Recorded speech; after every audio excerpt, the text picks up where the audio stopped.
Honorable Chairperson. Welcome back, Honorable Commissioners. Now, we were discussing the payments made to Fatou Mbenga.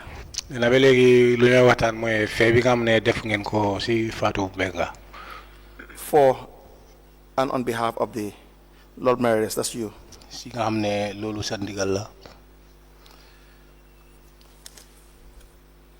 I have another voucher here. It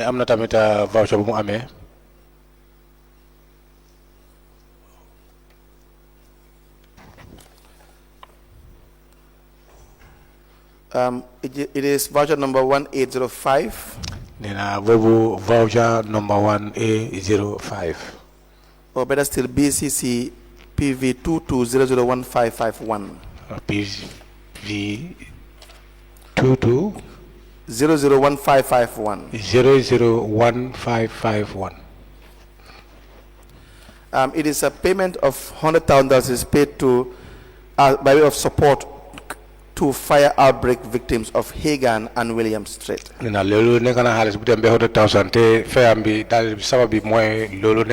victims. Now, do you recall this payment? Yes. Wow.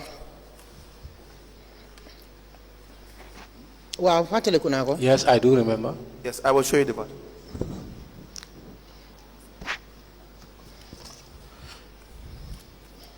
You raised that request through the assistant PRO for the Benga. Assistant PRO. Fatou Mbenga. Yes, that's correct. And the money was paid to her? I don't know that we pay to the victims themselves. Why have not land in the hands of victims? Well, for the payment, I can't tell exactly where the payment was done, whether to Fatou Mbenga or to the victims directly. But all I'm assured of is that the victims have got the monies. And even if the monies was paid through Fatou have paid it to the victims. Now, let me assist you with the voucher.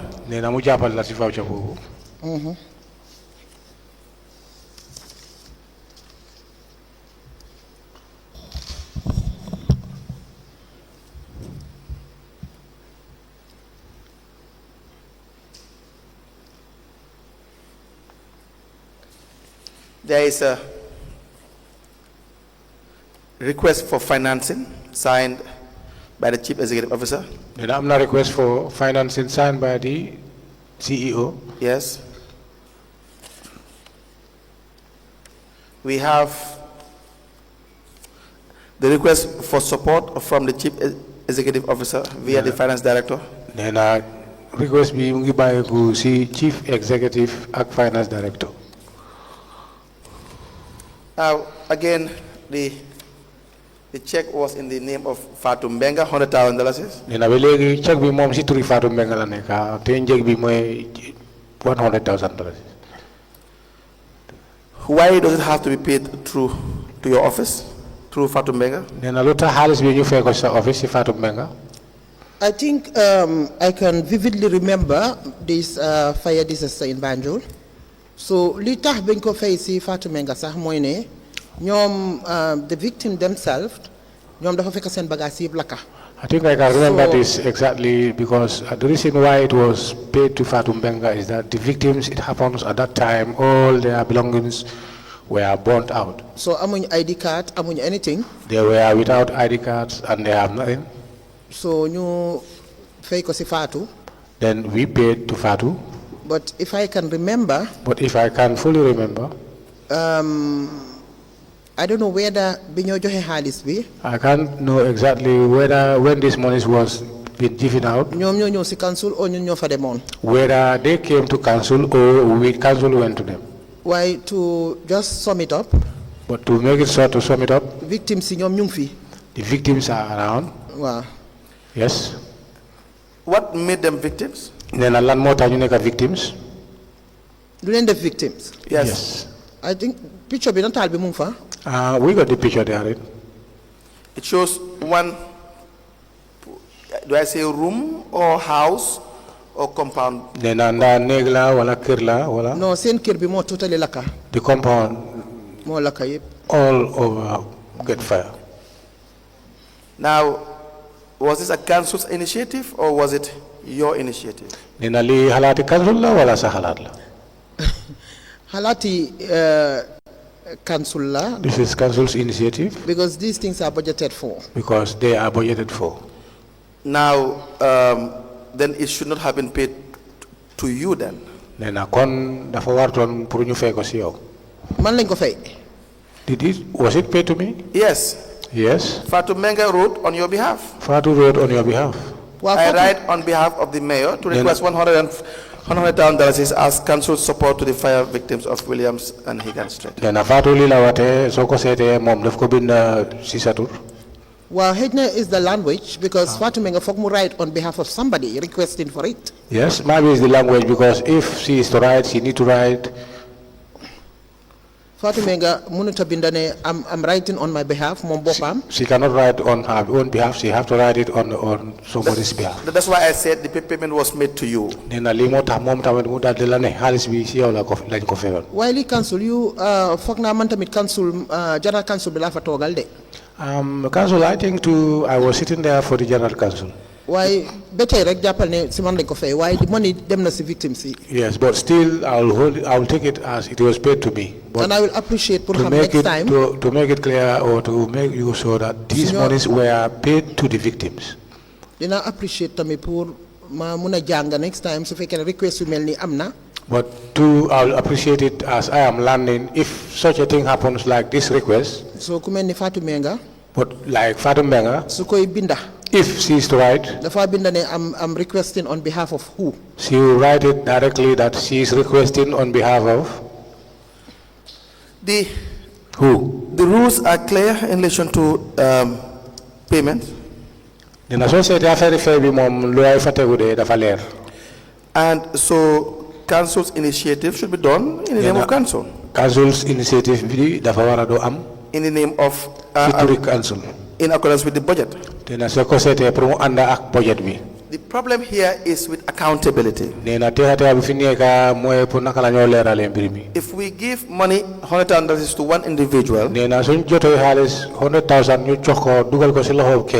for the payment to victims, that becomes vague. And you can't account for the $100,000. That is the issue. The council. Lead council. I totally agree with you. I really totally agreed. So why so fake dañ dem ba ci cappaandaw li pour account ko. But if you go to the Tavanda for accounting these monies, it's as simple as ABC. It's just simple as ABC. Because wax na la ne ñi jox xaliss bi. As I said, the people which the monies was paid to, ñom ñu fa. They are all around. So ñom dina ñew ñu testify won ne ñom lañ jox xaliss. They can come and testify to show that these monies were paid to them. Yes, I will appreciate. And I'll appreciate. So waxé ne hedna the process dafa wrong. If you say the process was wrong. Waruñ ko fay si man waruma ko I should not request for the said monies. Again, this makes me confused. And again, definitely, it makes me confused. And it brings us back. And it takes me back. As I said, where is the powers of the mayor? So, this is why I want to know, like a short person like Fatou Mbenga. Amna Banjul. Fire Amna Banjul. There is fire on Banjul. You book a support. And we need to support. Now, if she is to request or anybody to request, whose name is the request? Do you think it's appropriate for the mayor or the mayoress to be requesting for money for donations directly, and then the money is paid to the mayor directly? Let's say $100,000 is on in several instances, and the mayor has the discretion as to how and who the money should be paid to. Do you think that is good accounting? Then as I said, nenda fonga ne lol dafa war. Kume ya mayor bi nga dal di bind request halis bi buñ ko amé ñu dal di ko fay ci yow pour yow tamit nga dal di tana ki nga wara jox halis bi pour mu dem fay victims yi. Nena fonga ne lol yoon wala. Li council wax na la over and over again. This one. As I said over and over again, Council, Nella, I totally agree with you where the process is wrong. that I totally agreed with you that the process was very wrong. Dama appreciate pour nga wax ma ne ma lii mooy the right way. I'll appreciate Pour nga wax ma ne lii mooy the right way. for you to tell me exactly the right way. waaye wax naa la ba sonna ne la xaalis bi du man lañ koy def si baag ñëw jox ma ko. But as I said clearly, that it doesn't mean that the monies were put in a bag and handed over to me. waaye Fatou was requesting. But Fatou was requesting to the CEO. to the CEO on behalf of the office of the mayor. on behalf of my office. And, and the money is paid to her. Then I tell Halis bi si moom lañ ko fay tamit. Well, and I told you exactly. Yes. Okay, let's assume the Halis bi moom lañ ko fay. Yes. And so if the money is paid to her, and she raised, and she raised the request on your behalf, it means the money is paid to you. Nee na moom mi nga xam ne moo bind letter bi dal di ko request ne yow on your behalf la ko bindee. suñ ko fayee xaalis bi lu mu wone mooy xaalis bi dafa mel ni ba léegi si yow lañ ko jox. nangu na. Yes, I agree. Exactly. That's why I said for wherever we see Fatou Mbenga, we see Rohey Malick Lowe. Waaw loolu tam mu ne la Fatou Mbenga turam fu mu feeñ rek dafa mel ni sa tur moo fa feeñ. waaye what is more important pour man mooy ne. But the most important for me is that xaalis bi li tax ñu request ko. the reason why these monies were requested, egg na foofu. the monies have landed there. ñooñu ñu ngi fii. And those are here. They can testify on that They behalf. can testify. So lu ma agree mooy ne. What I agree is that soo ma ne ma process bi ni ngeen ko defee dafa wrong. if you tell me the process was wrong, why I cannot agree ne xaalis bi dafa dugg si biir baagi Rohey Malick Lowe. but I will not agree that the monies was taken or put in a bag of. Let me tell you what my independent opinion will be. Nee na léegi mu wax la moom xalaatam bi moom si boppam mooy lan. If you ask me, Patrick Gomez, Nee na soo ko ne Patrick Gomez. aside from this work, Nee na sunu liggéey bi. whether I will want to say the money has gone to your pocket, Nee na soo ko ne ndax xaalis bi demut si poosam bi. I may say no. Moom dina ne déet. I may say I don't believe it. Moom dina ne gëmu ko. I may say I believe that you are worth more than this. moo ne moo nga gis ne moom lu moo passé na loolu. That will be my independent subject opinion. Nee na loolu nekk na xalaati boppam. If you ask someone else, Nee na soo laajtee keneen. they may say it has gone into your pocket. mu ne waaye ñoom dinañ ne xaalis bi de moom dugal na ko si poosam. That may be their opinion. Nee na waaye loolu seen xalaat la. lii council. Not let me just land. Nee na xaaral mu jeexal kàddu. But for the purpose of the inquiry, Nee na waaye soo seetee pour mbiri inquiry pour leeral mbir mi. the reason why there has to be adherence to procedure Nee na soo seetee wala soo gisee ne mbir mi dafa war a wala da ngeen war a toppa yoon bi. is to clear that doubt. Nee na pour nga gis ne lépp dafa war a leer. The idea that someone may have taken the money or not for their own personal gains Nee na xalaat bi nga xam ne nit ñi mun nañu ko xalaat ne kii de xaalis bi daf ko jël pour moom soxlaam. would be cleared. loolu dina leeral. And that is the reason why it should follow the normal channel. Nee na lii moo tax yoon bi nga xam ne dafa tegu boobu ngeen war a toppa. Because Fatou Mbenga testified. because Fatou Mbenga moo wax na ba pare. If I recall her testimony very well, Nee na su fekkee ne mun naa fàttaliku kàddu am yi. she states that when she withdraws this monies, Nee na bu jëlee xaalis bi. the manner in which it's supposed to be spent, Nee na yoon bi nga xam ne noonu la ko war a dépenser. whether it's supposed to be given to Amadou or Pate or Deba based on the need, Nee na comme dafa war a jot ndax dafa war a jot Demba Paate comme soxla bi mu wees mu the instructions are directly from the Mayoress. Nee na instruction boobu kàddu yooyu yëpp si yow la jógee. Is that true? Nee na ndax loolu dëgg la wala du dëgg. waaye lii council foog naa wax naa la from the beginning ne la foog mu am kenn kuy jël responsibility Fatou foog mu am koo xam ne moo ko yónni ne ko defal lii. As I said earlier on, there must be someone to take this responsibility because Fatou Mbenga must say that he was sent by someone, and I think that foog naa loolu establish nañ ko ba pare. that have been established here already. That's true. I have never shy away. I have never. Shy away. Nee na moom you have never tried away. pour wax la ne maa instruct Fatou Mbenga. To say she instructed Fatou Mbenga. pour wax ko ne ko kër gi am nañ fire outbreak. To say to her that this compound have a fire outbreak. Right to the CEO. Right to the CEO. pour wax ne dañ leen di dimbale si lii ak lii. To say we are writing this and this. so man itamit suma doole mooy. My powers there is. pour wane ne xaalis bi egg na foofu. To see to it that these monies have reached them. and I can testify here ne. And here I can testify that. ñi jox xaalis bi. The people whom the monies was given to. ñu ngi fi dara jotut leen. They are here, nothing wrong with them. one thing I can agree. One thing That I can agree. You said ne Fatou Mbengue process biñ jëlee xaalis bi dafa wrong. You said the way the money was given to Fatou Mbengue was wrong. I can agree with you. I can agree with you. So loolu moom. For that, mun naa la koo nangul. I will agree. waaye xaalis bi jaarul fende. While the money does not go to anywhere. fi mu jógee si Fatou Mbengue. From Fatou Mbengue. li tax xaalis bi jóg. The reason why this money was raised.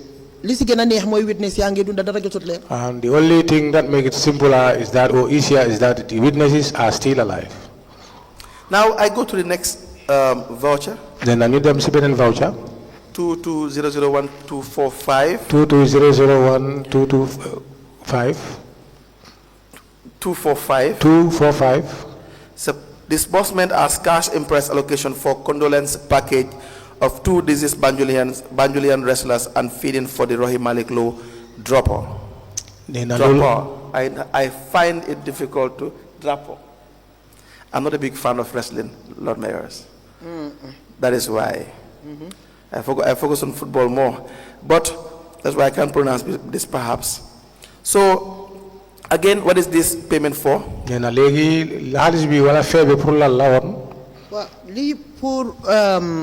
Culture. This is for, or this was for culture. And until today. So, this is how we normally go ahead with it. Nothing have changed. So need ganyo cancel. For instance, if somebody died, check. We will write a check. Pour jalela. To go and make the condolence. Suñ amé comme bodé yi ak yenen activity yo xamné it has to do with sports. If we have like wrestling or other activities that can go with sports. Ben tay dinañ len sponsor. Still we do sponsor them. The amount, these are all budgeted amounts. These are all budgeted monies. Okay, it's $20,000 of 2 different payments. 2 deceased Banjulians, $10,000 and the wrestlers $10,000 and feeding $3,000. So again, payments not to be made in your name. Fukki junni bi dem na si ñoo xam ne victimes yi yeneen fukki junni mu dem si activities yi nga xam ne dafa amoon su sports nee na waaye ba léegi de lu war mooy fee wi waruñ koo def si sa tur. Payment should be in council's name. nee na fee wi dafa war a nekk si turi council. Council have a budget. nee na council am na budget. They have an account. am nañ account. They have secretaries to the account. am nañ ñoo xam ne ñooy secretary to the account. It should be BCC's contribution. Nena lolu wana neka BCC contribution. Not money given to you and you give the money. Wata neka halis bi nga xamne dañ la ko jox yow nga dal di ko joxe. Do you understand that? Do you understand and lolu leer na ci yow? Wa lead council? Yes, lead council. Amna I don't know whether council legi dafa wara jël responsibility am kon. And I don't know whether council now can get his own responsibility. And there must be someone doing it. Because if for instance, if there is an event like wrestling, you invite the Banjul City Council. And the Banjul City Council have been invited. Mayor be the mayor need to attend. Banjul City Council. And he need to give a present from Banjul City Council. So how for that, I don't know how will it because be like. Then we need to choose someone who responsibility put them have to take the responsibility to go and do that. But you told us that this is a CEO. You said to us that the CEO is the most powerful. The CEO can do it. Why CEO role but the role of the CEO is not put them represent a council. It's not for him to go and represent council. Who says that? Where is that written? Okay, that is my understanding. That is my understanding. So independent ame. When there is an independent. Then this is why I said the system is then everything is wrong. This is why I first said that the system. I don't know why they're writing to me then when there is independent, they mayor you need to represent Banjul. Then I don't know why they normally write to me to say, well, you are invited to represent Banjul. So in future they need to write to the CEO and work on represent Banjul. And they should write to the CEO to say he is the one to represent Banjul. You are mixing two different things. Then I You are the head of Banjul City Council. Nena yow yaay boppi Banjul City Council wala njiiti Banjul City Council. Talib Ahmed Bensouda is the head of KMC. Nena Bensouda mooy head of KMC. And it goes on all the way to Basse. Nena nii la demee ba Basse. You are elected by the people. Nena yow nii ñoo la tànn. People choose to have you as their mayoress. Yow lañ tànn pour nga nekk seen mayoress. And all the 8 area councils. Nena 8 area council bi yëpp noonu la. You are the head. Nena yow yaay njiit. But that does not mean that there would not be segregation of duties. There will be no segregation of duties. Because we need to know the people where every dollar is going to. So we give power to the CEO and we limit it with the other hand.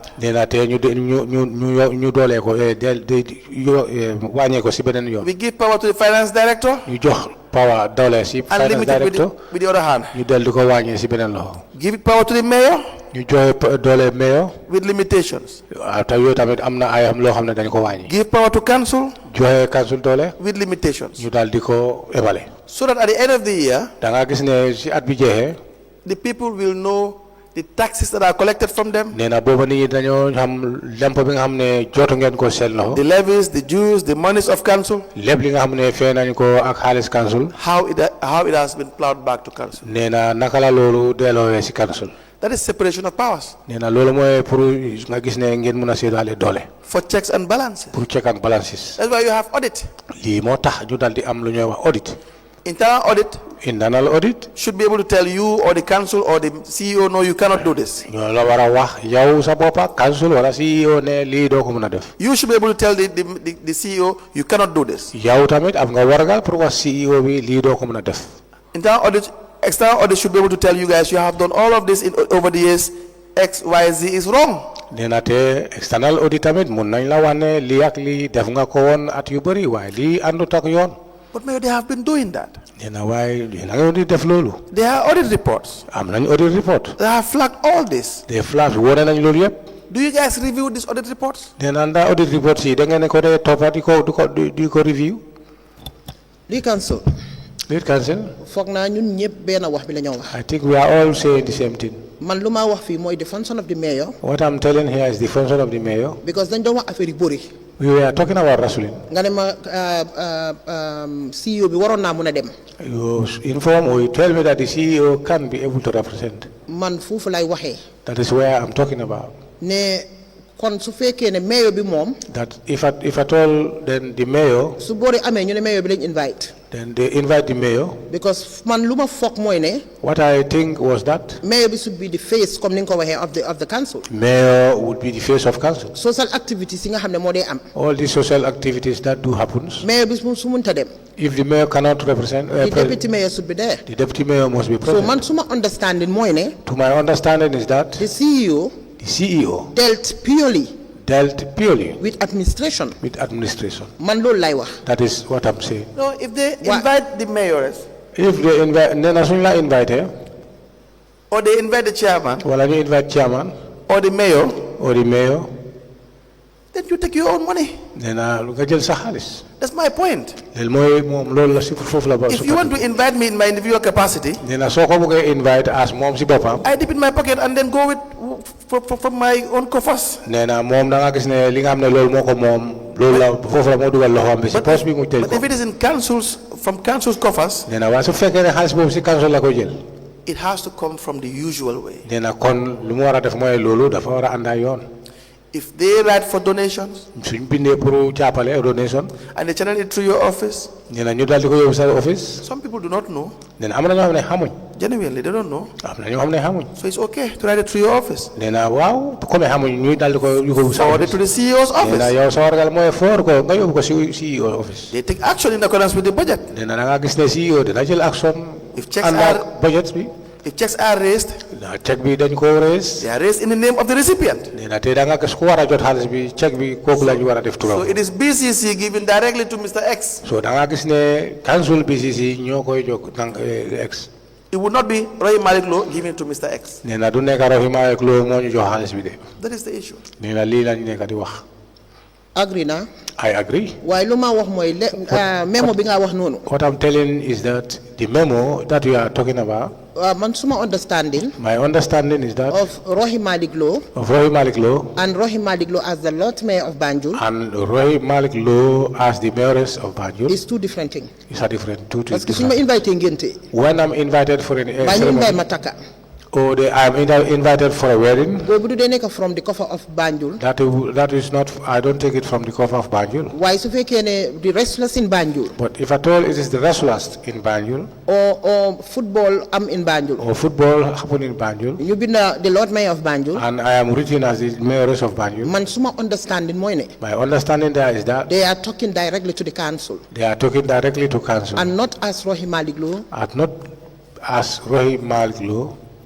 No, man, lolo moy suma understanding. That is my understanding. It cannot be that way. Okay. Because even please proceed. Nangutona linga wasax. I agree to what you say. Man suma understanding. I am just telling you my understanding where it has. Because man, I was a councillor in Sweden. Because I was a councillor in Sweden. So ning differentiate suñ individual businesses. Now, the way we differentiate our individual businesses and council businesses. And the council business. Whereas letter man. Whereas if I am writing a letter. You address ko si council. And it is addressed to council. You def for Rohey Malick Lowe. And it is written as Rohey Malick Lowe. The council then ko resend to my private address. The council will resend it to my private address. Why councillor Rohey Malick Lowe? But if they say councillor Rohey Malick Lowe, it's purely the council. It's purely for council. So now I'm a little bit confused again. Now I'm a little bit confused. How to differentiate Rohey Malick Lowe? How to differentiate Rohey Malick Lowe? And Rohey Malick Lowe as the mayor of Banjul. As Rohey Malick Lowe as the mayor of Banjul. Because so gise my lead council. The reason why I'm telling you that council. It's not even particularly only about the memo B. It's not particularly about this memo. I will tell you a particular case. I will just tell you a scenario. A particular case. A particular case. When ma yobo court si attestation si. When I went to court for attestation. And you am the bill pour fay ko. And we have the bill to pay. Auditors si dañ ko flank. The auditors have flattered it out. Because then the council waru ko fay. They say that council shouldn't pay. Manelen why Lord Mayor of Banjul la yobo court de. But I told them that it is the Lord Mayor of Banjul who was taken to court. Because there are other Rohey Malick Lowe yi nga xamne ñu ngi tok seen kër yi. The other Rohey Malick Lowe who they are staying in their homes. Ñooñu suñu yóbbu court. When they are taken to court. Si seen private accounts dañ ko dé jëlé jé. They deal with their private accounts. But they still flank it ne déedéet man mako wara fayal suma boppa. Nekku ne council moko wara fay. They still said no, I have to pay it for myself, not council. So for every payment, the commissioners will decide whether it was right that payments were done by council. When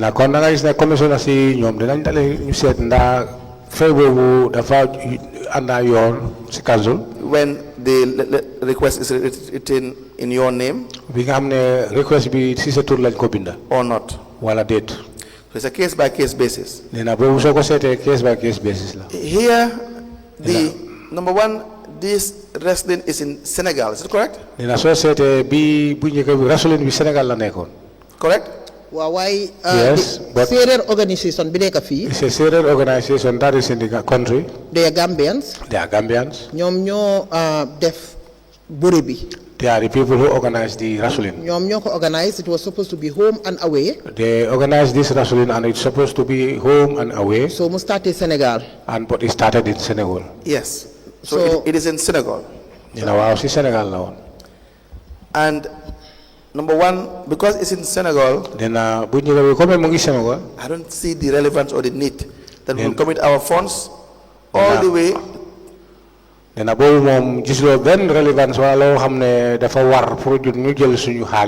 beneficiaries in Senegal. And number two, for this wrestling, you are the person named after this drapo.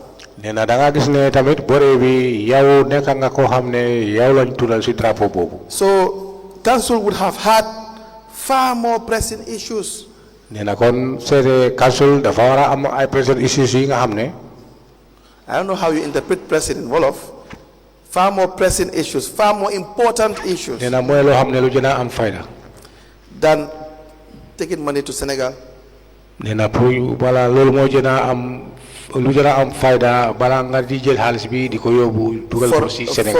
For resting. Do you not think so? Wow, lead counsel. Yes, lead counsel. Dafa mel ni nga wax ma ne exchanges yi ñu def for example. For instance, I think you're telling me about the exchanges that they normally do. Am nañ partnership at Dakar, for example. We have partnership in Dakar, for instance. So Senegalese yi ñëw nañ fi seet si ñu. Senegalese, they came here to visit us. And ñun tamit dañ war a dem seeti leen. And for us too, we need to pay back the visit. So fooguma ne ñoom seen ñëw bi fii. I don't think they are coming here. Comme dañ ko gisee comme yaxa xaalis la. They saw it as spoil money. So ñun tam suñ dem bi foofu. But I want to go in there too. Partnership boobu gisewuma ko comme ne yaxa xaalis la. In that partnership, I don't see it as just using money in vain. Su fekkee ne suñ mbokki séeréer yi ñoom tam. If at all our relatives, the Syrians, am nañ seen culture. They have their culture. ñu feel ne dem ak ñëw la. And they feel that it is going and coming. ñu dooree fële. And they started there. mujjee fii. And lastly here. Today drapeau bi Rohey Malick Lowe. And they name the flag or the drapeau as Malick Lowe. Su ma nekkutoon mayor fooguma dinañ ma ko tuddee de. I don't think if I am not the mayor, they will name it after me. Soo gisee ñu jox ma cër boobu. The reason why they gave me that. Because ñi organise programme bi. The people who organize this said program. ay séeréer yu dëkk Banjul lañ. They are Syrians who are living in Banjul. So ñu gis cër bi. They see the way. ñu ne xaaral ñu jox ko. They see the what? They see the honor. The honor. Now they choose to say, let us give it to the mayor. That's my point. That's my point. That public officers should be very mindful to separate their interest, personal interest, from public interest. Nena soko sété lolu dafa nek lo xamné dafa am fayda trop parce que société yeen sen interest bi ak public interest bi dafa wara outé dafa wara nek bena. It's a thin line. Nena thin line la de. It has to be observed. Nena war nga ko bay xel bu baax. We have health care issues. Nena am nañ ay health care issues. For all the area councils. Yep, si area council. We have area councils in the Gambia have the responsibility, if you look at the act, the responsibility to invest back to the people, Nena te soko sété ci acte bi nena am na responsible wala wargal bi nga am ne joxe nañ ko pour nga gis ne naka lañu ki ak doomi adama yi moy mbolo education, healthcare, agriculture, you name it. Nena yu bari la. So that's why I said there are more pressing issues. Nena li mota mu ngi wax ne am na ay pressing issues. More important issues. Yo xamne da am na yo xamne important issues la. So that when they even bring some of these things. Nena suñu fisi comme suñu isi façon yi. You even tell the CEO we don't have money for this. Nena nga wax leen ne ñun amuñ xaalis pour li. Our hospitals are suffering. Ñun suñu lopitaan yi sax ñu ngi manqué. Our schools are suffering. Suñu school yëpp ñu ngi suffer. Our roads are not very much intact. Suñu yoon yi baaxuñ. I'm just giving examples. Nena sample lam lay wax ni. So that the monies we collect from the people on a daily basis. Nena da nga gis ne xaalis bi nga xam ne dañ ko day jot si loxo nit ñi bés bu nekk. We plan to it back. Nena dañ leen war a delloo back si ñoom. Li nga wax ni yëpp dëgg la. Council, whatever you are saying is true. Te ndax am ñu ngi ci de. And we are still of it. Dafa fekk ne bii tamit dafa am a budget line. And it happens that we too have a budget line. Nekkut ne dañ jël xaalis bi rek da ko pasasee. It doesn't mean that we take the monies and use it like how we want it. Te li nga wax ne mënoon nañu wax CEO bi ne ko bii warta nekka. And as you said, we should advise the CEO that this should not happen. Su ma la waxee ne 100 of these applications yëpp dañ ko turn off. And if I tell you, we have turned off a lot of applications, hundreds of applications. Why for now, pour ñu embrace tamit suñ culture bi. But I know for us to embrace our culture. Loolu tamit is baax na pour council man si nu ma ko gisee. And for my own scene, that is important or good for council. Because society, the sustainable development goals. If you see or read or check the sustainable development goals. ñun local government yi nekk si àdduna bi yëpp. And the local governments for the whole world. ñu ngi advocate pour loolu. They are advocating that. ñu ngi push pour loolu. They are pushing it. And at the center of that document. And the center of that document. The importance of culture si la nekk. The importance of culture are therein. So mënuñoo wax ne dañoo concentrate ci lopitaan rek. We can't say we are only concentrating on hospitals. Or dañoo concentrate ci schools yi. Or only concentrate on education. This is my opinion. This is my own opinion. Ne sport. That sports. Culture. Daf dey indi peace. They used to bring peace. So boobu tamit lu mu bon. And for that, however the case may be, ñuy ko dee gestu. we need to look out on them. Man nag I'm a fan of the SDGs. I am a fan of the. moo tax dama bëgg a disagree ak yow foofu. A fan of. The SDGs, Sustainable Development Goals. Very well, SDGs. This money is going to Senegal. This money is going to Senegal. Then xaalis bi mu ngi dem Senegal. Waa yow noonu nga ko gisee ñun we are not looking at the lenses of Senegal. Yes, we are not taking it or seeing it as these monies are given to the Senegal or going to Senegal. But that's what it says. But nee na loolu la wax. Wow. That's what it says. Nee na loolu la wax. D'accord naa foofu la activité bi amee. I agree that the activities occurred in Senegal. Waaye bear in mind ne ñi tamit dañoo ñëwaat dañ ñëw fii. But bear in mind those people too, they are coming here or they have came here. So ñoom tam Senegalese yi am na a lot of activities yoo xam ne fii lañ ko dee indi di ko fi def. And a lot those Senegalese, it happens that a lot of activities they used to bring them and do it in the Gambia. Who do you think they will say gave them this money? Nee na koo foog ki nga xam ne kooku la ñu wax ne moo leen jox xaalis boobu. They wrote to you. Nee na dañ la bindoon si yow. Because they see you. Nee na yow lañ gis. As being someone who can help them. Ki nga xam ne nekka nga ko xam ne mënu ngeen la jàppale. Perhaps they don't know. Nee na mun naa nekk ñoom xamuñ. I might have done the same if I don't know. Nee na moom tamit mun na def loolu su xamut. Then you give them money directly from you. Nee na waaye yow nga jot xaalis bi jox leen ko directly. Who do they think? Nee na kan la ñoo foog ne moo leen jàppale. Alama wax la ne la activity bi. I want to tell you that this activity. Fekkuma sax Gambia. It doesn't find me in the Gambia. Yes. Fekkuma fi. Nee na waaw. Yes. So ñoom xam nañ ne. They know. Council moo leen jox xaalis. This council who gave them the monies. No. No. Did? For the monies received by Fatou Mbenga. Nee na Fatou Mbenga xaalis bi nga xam ne jot na ko. Are given in your name. Nee na joxe nañ ko ci sa tur.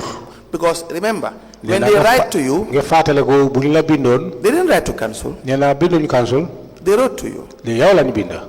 So address bi lan la, please. If I what was the address? Or address is what? They wrote to. They will normally write to, or the PRO.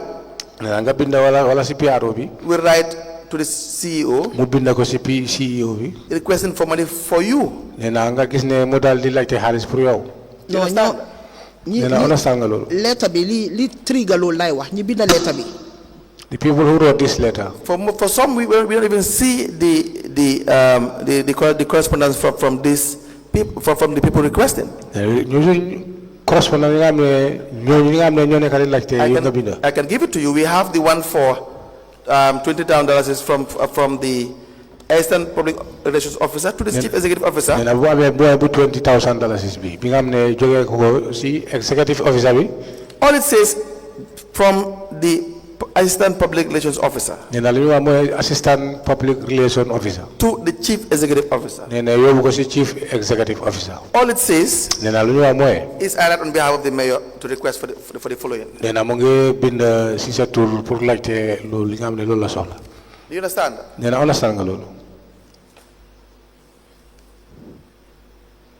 Do you understand? Understand? Yes, I do. I can tell you now. The one, let me just assist you. You asked a very important question. The $100,000 is as well for the victims of Hagan and William Street. We only Hagan Street. And William Street. The request is what we see. From Assistant Public Relations Officer. Public Relations Officer. To CEO. To CEO. I write on behalf of the mayor. Writing on behalf of the mayor. Request for $100,000. For a request of $100,000. I do not see a letter emanating from the people's or the organization seeking donation.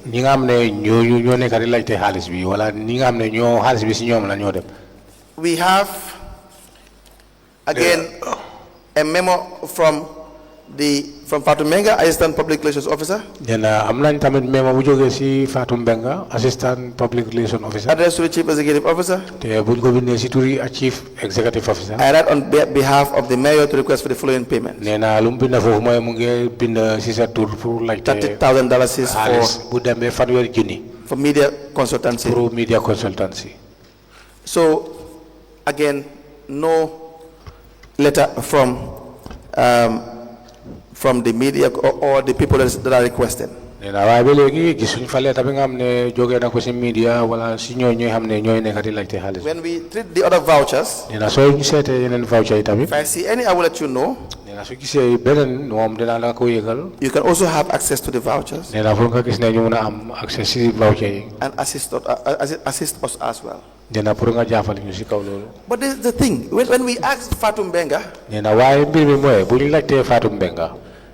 how do you know that you are supposed to pay $30,000 to tourists? Nena yow naka nga xamee ne da nga war a fay $30,000 to. She will just say that most of the times I'm just instructed by the mayor to pay this amount. waaye moom la wax mooy waxtu bu nekk wala waxtu néew yow yaa ko de instruct pour mu fay xaalis boobu. Even for catering.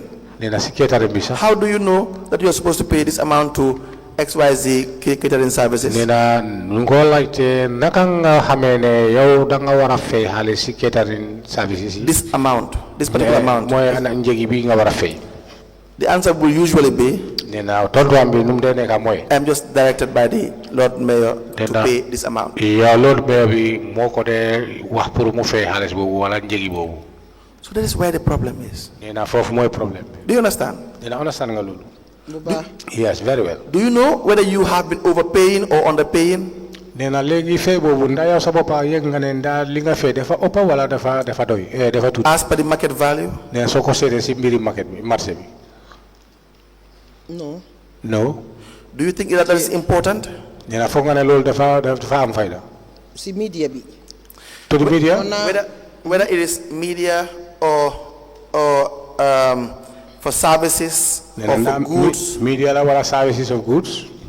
Do you not think it's important to know the market price before you pay? You may be overpaying. Like you've asked the question, or you've said that the money does not go into your pocket. And I said, individually, I may believe you. Someone else may not. But then, do you even know? Another issue is, do you even know whether you are overpaying or you are underpaying? And I like to be more halis binga fay. Na hamga ko na si marché bi check na si marché bi. Wala halis binga fay dafa uppa wala doyut. Parce que wax nga ko fi be mom sa bopam mu dal di la ne yow pour halis bi wata wallo fay halis ci sa tour. Foog naa su ñëwee si media bi. For the media. Mun nañoo xam exactly ñaata lañ leen di fay. We normally know how much we supposed to pay. So boobu dañ de mën a xam ne ñii suñ demee si ñoom lii la ñoo fay. For them, we normally know or knew that whenever we go to them, this is the amount we supposed to pay. How do you know that? Nena naka nga ko xamee? Because yàgg nañ di def ak ñoom. Because we've been dealing with them for long. So ku nekk xam ne who are you referring to when you say you have been dealing with them quite often? Nena soo ne dañoo jëfandikoo nena kan la ñan la ñooñu? Council. Who in council? Nena council. PRO bi mu fa woon mu tamit baa fa woon. PRO was there. So ñii ñoo dee handle affaire yi journalists yi. These are the people who used to handle the journalist affairs. So ñun xam nañ journalists yoo xam ne they are very expensive soo leen ooyee. We know some of the journalists who are very expensive when you call them. Ak ñoo xam ne seeruñ. And those who are not very expensive, those who are cheap. So when you paid, please proceed. So loolu dañ ko dee mën a xam. We do know that. Suñ amee catering. When we happen to have catering. The same thing. The same thing. Am na, for example, the mayor of Miami ñëwee. For instance, when we had the mayor of Miami. Ak the mayor of Austin bi mu ñëwee. And the mayor from Austin. Laajte woon nañ different nit seen catering si. We ask about different people for their own children. And it was very, very expensive. And it was very expensive. We have société si aj bi. Si bi ñoo def suñ programme bi si aj bi. When we did, mayor of Miami ñëwee. We were doing our program at the aj when we had that mayor from Miami. Catering bi waroon nañoo cost about 480,000. The catering is supposed to cost us 480,000. How do you know this? Because they around, we were catering for 600 people. We ask because we were catering for 600 people. How did you know all this? Because because bigger program being called the I know because all the programs where we are doing programs, invite. How many people are we inviting? Invite. How many people How many people come delegation, of course, because he was my guest. Yes, because of they are our guests or my guests. So we need about 600 to invite all the hunting groups. So we see today that we have 600 so that we can invite all these hunting groups for them to come. That capacity. We knew at the time we don't have that capacity. How do you know you don't have the capacity? Capacity. Lead council. Lead council. Banjul City Council, financial muscle. As I told you, Banjul City Council is not financially strong. You know, I am asking all this, how do you know? Because I see that you are doing a job that is designated or that is assigned by law to other units. Because this nane lu feñ fi def nga liggéey yo xamné soko sété ci loi bi mom daf ko assign ci other units. You understand what I mean by how do you know? Néna xam nga lu moy laajté lu tax naka nga ko yégué. Pour xam lu nekk ci account Banjul City Council lolu waruma ko xam man. No, not that part. Néna dédé du fofu. That came from you. Néna lolu ci yow la joggé. But again, for instance, how do you know that the most reasonable price for a media coverage is $30,000? $30,000. No, I never said the minimum price is 30,000. Lead council, you have to appreciate that we are working as a team. Pour mayor bi xam lan la for example Fatu Network di charge. For mayor to know exactly how much Fatu Network do charge. Lolu nak diga ayut nak. For that, I don't think that is forbidden. No, I'm not. Go ahead. We work as a team. We work as a team. Suma guest mo neka di ñew. Is my guest coming? Dina ñew ne ma laajte nañ. Your guest as in you, Rohey Malick Lowe, or your guest as in council's guest through how worship Rohey Malick Lowe? Nena nda lolu sa gan la yow Malick Lowe sa bopa wala dafa nekk gan bo xamne council's Malick Lowe's guest. Li council. Foog naa the president of Senegal suy ñëw fii wax dëgg yàlla ñu ne xaj loo ko bañ bàyyi ko buñam yu weex xanaa di nga mën a nangu ne gani président bi la. For example, if a president of Senegal is coming to this country, yes, it's true. They say, however you hate a dog, but you have to support it that it have a white Let me teeth. bring you back. Mu ne xaramu delloo la gannaaw. Context matters. Nena loo xam ne loolu context la. You did an investigation. Nena loolu dafa need investigation. So when I say mu ne su ne mine, suma boss in general terms can mean so many things. Nena loolu lu mu wone dafa bëri. Like you said. Nena comme yow ni ko waxee. Exactly. Exactly. So for the purpose of investigation, Nena waaye mbiri investigation. I want to know what you mean. Nena dafa bëgg a xam yow loo mean si loolu. And again, let me just quickly jump into why it is important for me to ask you how you know or you knew that $30,000 would be a reasonable amount. Nena ba léegi mu ngi laa yégal lu tax moom mu daal di la laajte yow sa boppa naka nga demee ba am xam-xam ne fanweeri junni loolu nekk na reasonable amount. Because you may think genuinely. Nena yow sa boppa mun nga foog ne. For instance, Fatu Network will cost $30,000 for a certain program. Nena Fatu Network mun na cost $30,000 for a certain program. Kër Fatu may cost so and so for a certain program. Kër Fatu moom tamit lii njëgi bii la lu sola pour program. This goes on, West Coast Radio for all the other media outlets. Nena nii la demee toppante yëpp si media outlets yi. But that may be on the high side based on your own findings. Nena waaye mun na nekk yow si sa gis-gis bi wala si sa ut bi lii moo nekk loo xam ne moo nekk ci kaw. There is a procurement department. Nena waaye am na procurement department. The procurement unit is taxed to do that. Nena loolu mooy seen warugal pour ñu def ko.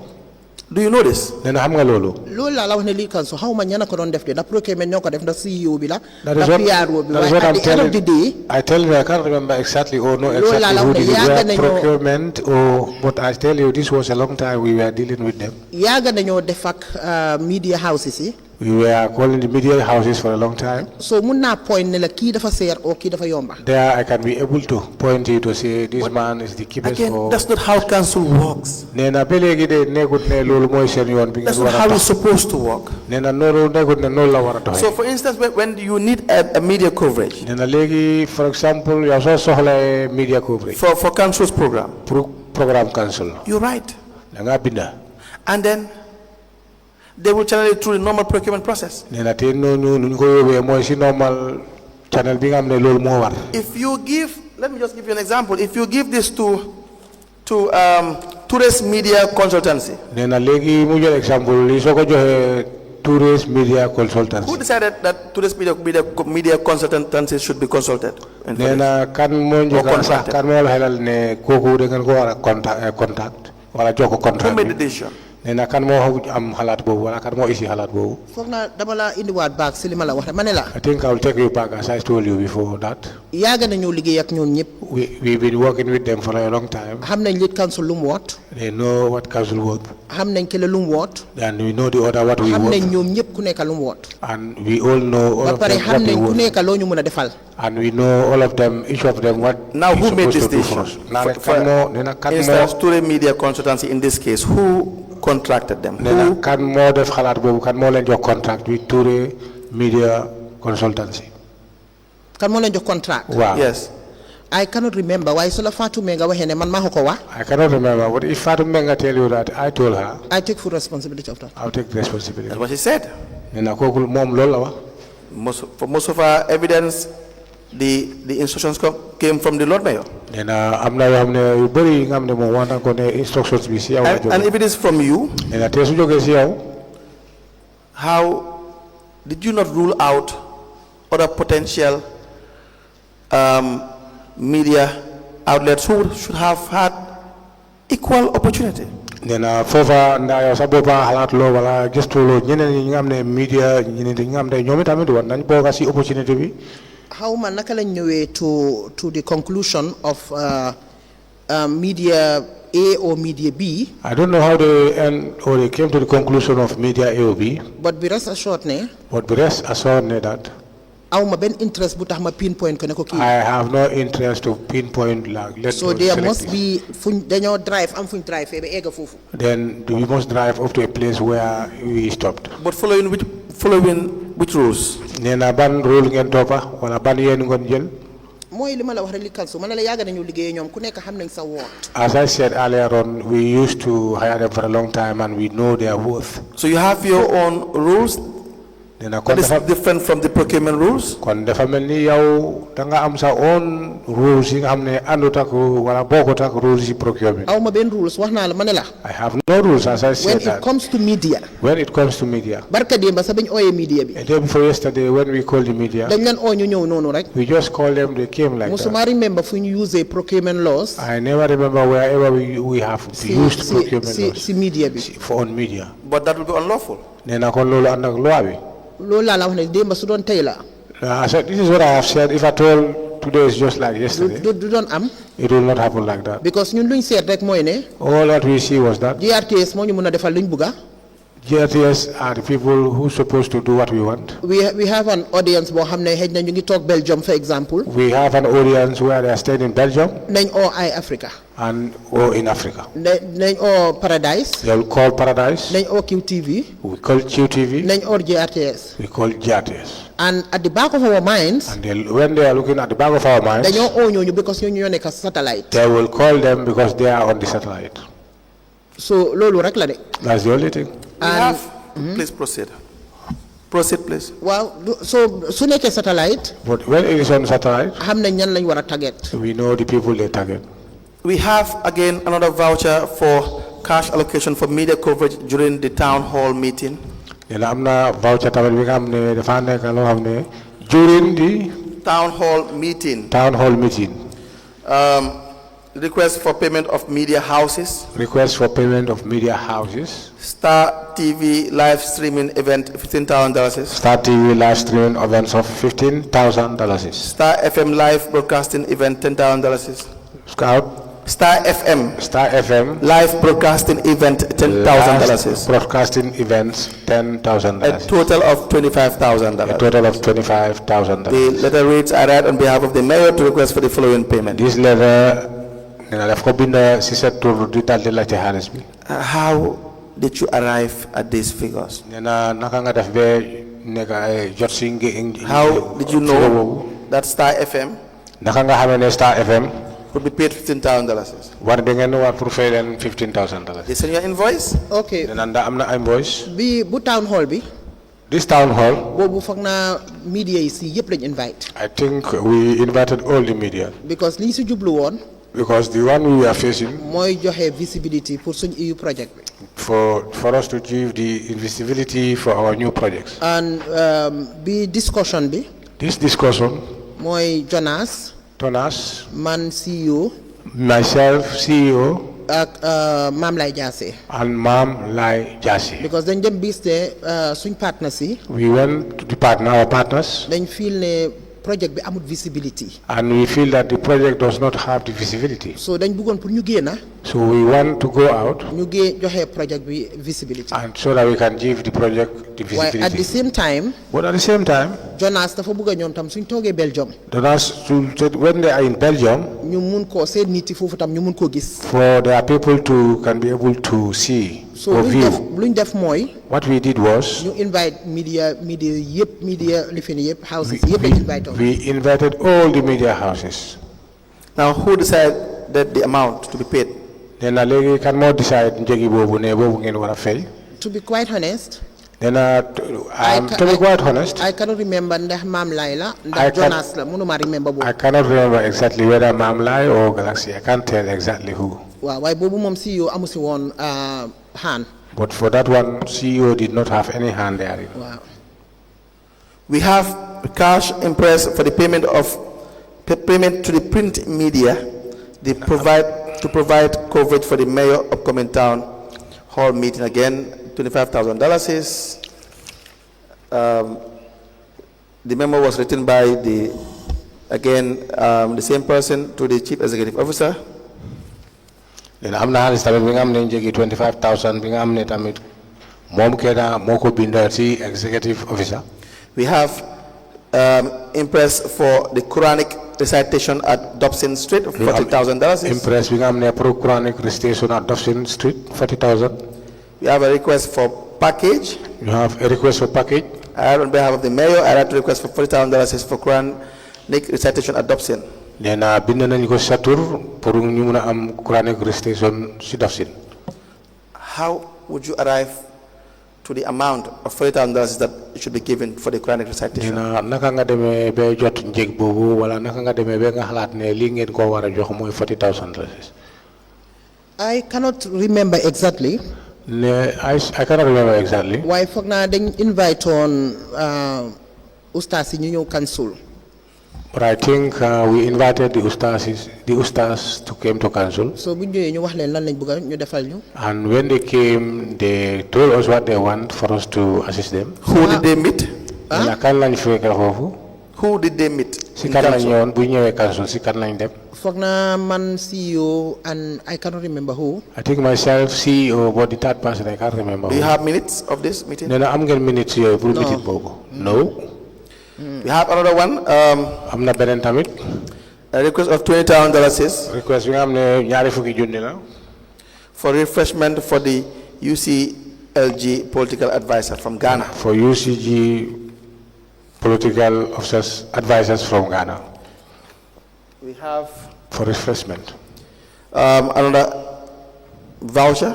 Paid to Fatou Mbenga. Am nañ beneen voucher tamit dañ ko fay si turu Fatou Mbenga. Payments made to Bishop Hannah Fall. Fee bi nga xam ne def na ko si Bishop Hannah Fall. $43,000. $43,000. Request for award package. Request for award package. We have I write to request for $30,000 is and $13,000 is for the purchase of items to be presented to Bishop Hannah Fall. nena bindena di laajte xaalis bi dem be fanweeri junni ak fukki junni ak ñetta pour joko ko ñoy wax Hannah Fall. What did you buy from this? nena lan ngeen jënd ci li foog naa suma remember dafay yaaga waay nena lan ngeen jënd ci xaalis boobu foog naa ay ges na leen jëndoon mënuma remember ay lan ges na I think we bought some adjustment. I can't remember exactly. ba pare ñu yóbbu kaas tookun tamit And a cash token too was taken to them, to her. Whose decision? Yours? Nena halati kala. sorry Sa halat la wala? Decision bi si kala bayeku? si management of council The management of council. because bi moo retire Because when she was retiring, ku nekk xam na lu Hannah defal Banjul everybody knows what Hannah done in Banjul. so we decided pour ne dañ ko honor Then we decided that she should be honored, so ñu dem as a team foofu and we went there as a team si church bi pour wax ko thank you at the church to congratulate her, to tell her thank you. How was the procurement done? Nena procurement bi lan lañ def? to be quite honest I cannot remember naka lañ ko defee No, I can't remember exactly what we do with the procurement. so boobu But it's certain it did not follow the procurement process. Nena waaye gom nga ne wala leer na sew ne topp leen yooni procurement de. Correct? it's possible waaw Yes, it's possible. Not possible. That is the case because if it follows procurement process, it would have gone through. Yes. All right.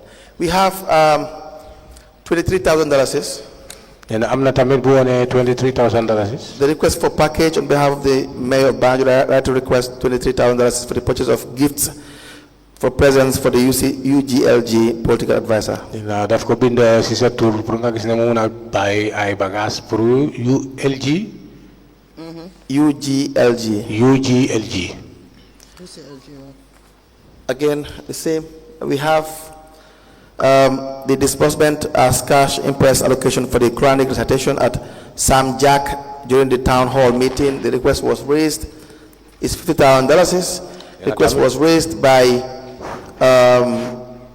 the Assistant Public Relations Officer, addressed to the Chief Executive Officer.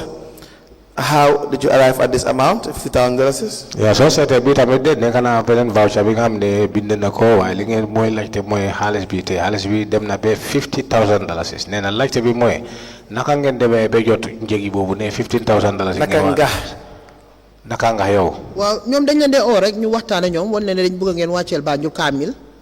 They just call us to say they need to read or recite the Quran. And that's the Kamil. Most of the time ñoom 40 ñoom 50 la.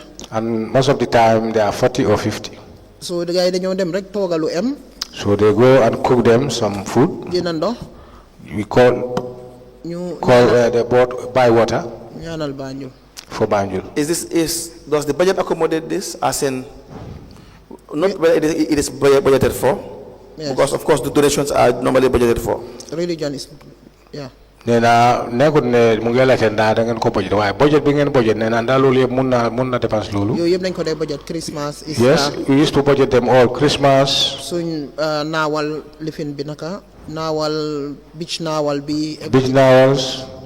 What I mean is whether as at the time these monies are given, whether the account of council can accommodate it. Nena moom lu moy laajte mooy jamono bi nga xam ne joxe ngeen xaalis boobu nena mba account council amee na wala mun na ko doxal. As per the budget allocation. Si budget bi nga xam ne boobu ngeen allocate pour lii. Loolu nag duma ko mën a xam because man su ma bindee si CEO bi. No, I cannot be able to know that because whenever I write to the CEO. For now, su fekkee ne xaalis amul dina ma ñëw wax ne ma xaalis amul. Mënuñ koo def. If at all at the time of writing there is no money, he will come and inform me that there is no money. We cannot be able to sponsor that. There can be money in the account. There will always be money in the account. But not perhaps just sufficient enough for this activity. I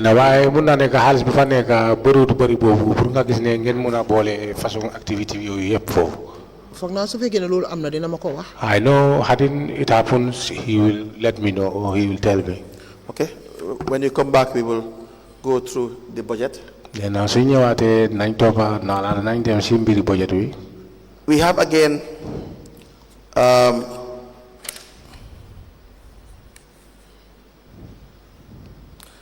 second edition Sargal Ustaz Al Bashir Sisi nee na am na beneen sargal edition Oustaz Al-Bashir Cissé. Al-Bashir Cissé. You were invited as a chief guest of honor, correct? nee na yow dañ la invite foofu as chief guest of honor. I think $20,000 was taken. nee na gëm naa ne 20,000 nga yóbbu woon wala loolu nga jëloon. It's the same. It's the same process. nee na benn process bi la. No. yes. Impressed for the hiring of tents, chairs, and purchase of packets of mineral water for the 12th March town hall meeting. nee na xaalis bi nga xam ne fay ngeen ko pour toog yi ak jënd ndox pour town hall meeting. $18,000. $18,000. How was this procurement done? nee na lii naka ngeen koy jëndoon wala xaalis bi naka ngeen ko yoon si procurement bi. man yi duma dee xam sax naka lañ ko defee. I don't know how they normally did it. But who would have done the procurement? nee na kan moo war a def procurement bi. wallaay li kan su ma la waxee ne lii dama xamul sax naka la man li ma xam mooy. I don't even mayo bi dem na toog. I don't even know nothing about this. All I know that mayor was present and went to sit. ay toogu ak table ak ci lifin. That is why it is dangerous to have it in your name, the payment. nee na lii moo tax mu ngi wax ne comme yow sax foofu nga ne yëguloo ko kon dafa dangerous pour ñu def ko fay bi ñu def ko sa tur. moo tax ma ne la dama appreciate li nga ma woon ne ma. This is what I. ba tey ba ëllëg si suma tur la nee nekk. I xam nga appreciate. léegi jàng naa tey man dara su ëllëgee su ñoo defaa du nekk si turi mayor. That is what I told you. Now I appreciate coming here and having the knowledge that all these were put into my names. But the next time. These are templates yoo xam ne yu fa fekk rek dafa mel ni copy and paste sañ def ba léegi. These are templates that we find that they are just like copy and paste. barka démb sax maa ngi suma personal assistant bi. Yesterday, day before yesterday, I was with my personal assistant. mu ngi request pour water pour office bi. He was requesting for water for the office. suma tur moo fa nekk. But my name I'm appears. requesting on behalf of the mayor. I'm requesting on behalf of the mayor. so waaye xam nga man léegi jàng naa su ma eegee. But from here, I have learned. dinaa ko ne ko su koy bind na wax ne I'm requesting on behalf of the Whenever I CEO. get back, whatever they are writing, I'll tell them no, not in behalf of the I did mayor, not- but behalf of the.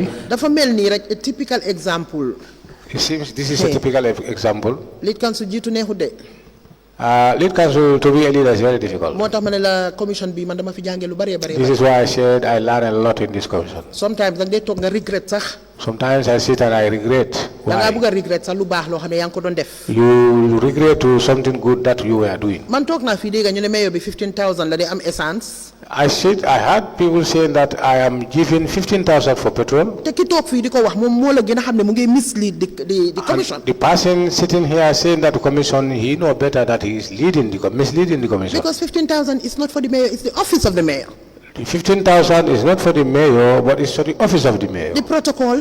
The protocol, utility cars yi. utilities cars, the official car bi. official car, yëpp fa la nekk. all is included. waaye dafa toog fii comfortably. But sit here comfortably. mu ne mayor bi 15,000 la day am essence. Said mayor is giving 15,000 for petrol. Gambie yëpp daw ak loolu. Everybody run with that information. mayor bi 15,000 la day am essence. Mayor used to get 15,000 for petrol.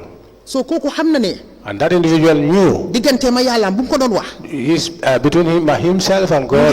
When he was saying that, mu ngi wax lu neex commission bi. he was telling something that the commission will appreciate. na wax lu ma wax rek mu génn mu dem. He just say, or he feel to say whatever he want to say and go. su fekkoon ne si diggante bi man dama dee yoon. If at all at that is this in between, I happen to die.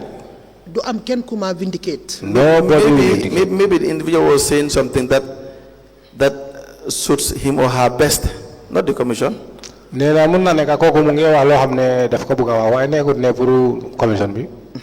But witnesses nee na waaye seede yi nga xam ne. can say Lead counsel. things that they want to. Just hear me out. Witnesses, I always allow you to talk at any time. The There are- witnesses have the right to say whatever they want to say. nee na seede yi nga ñëw fii am nañu warugal pour wax lépp loo xam ne bëgg nañu ko wax. And I always repeat, it will be welcomed. and te moom toujours dafa dee banque waan nee na loolu is welcome. It's an investigation. nee na loolu investigation la. lead counsel. Just hear me, just give me 1 minute mu ne nga may ko mu to wax clear that. mu leeral la I ko. know it's difficult when you sit home or sit somewhere and you hear someone saying something that you don't agree with.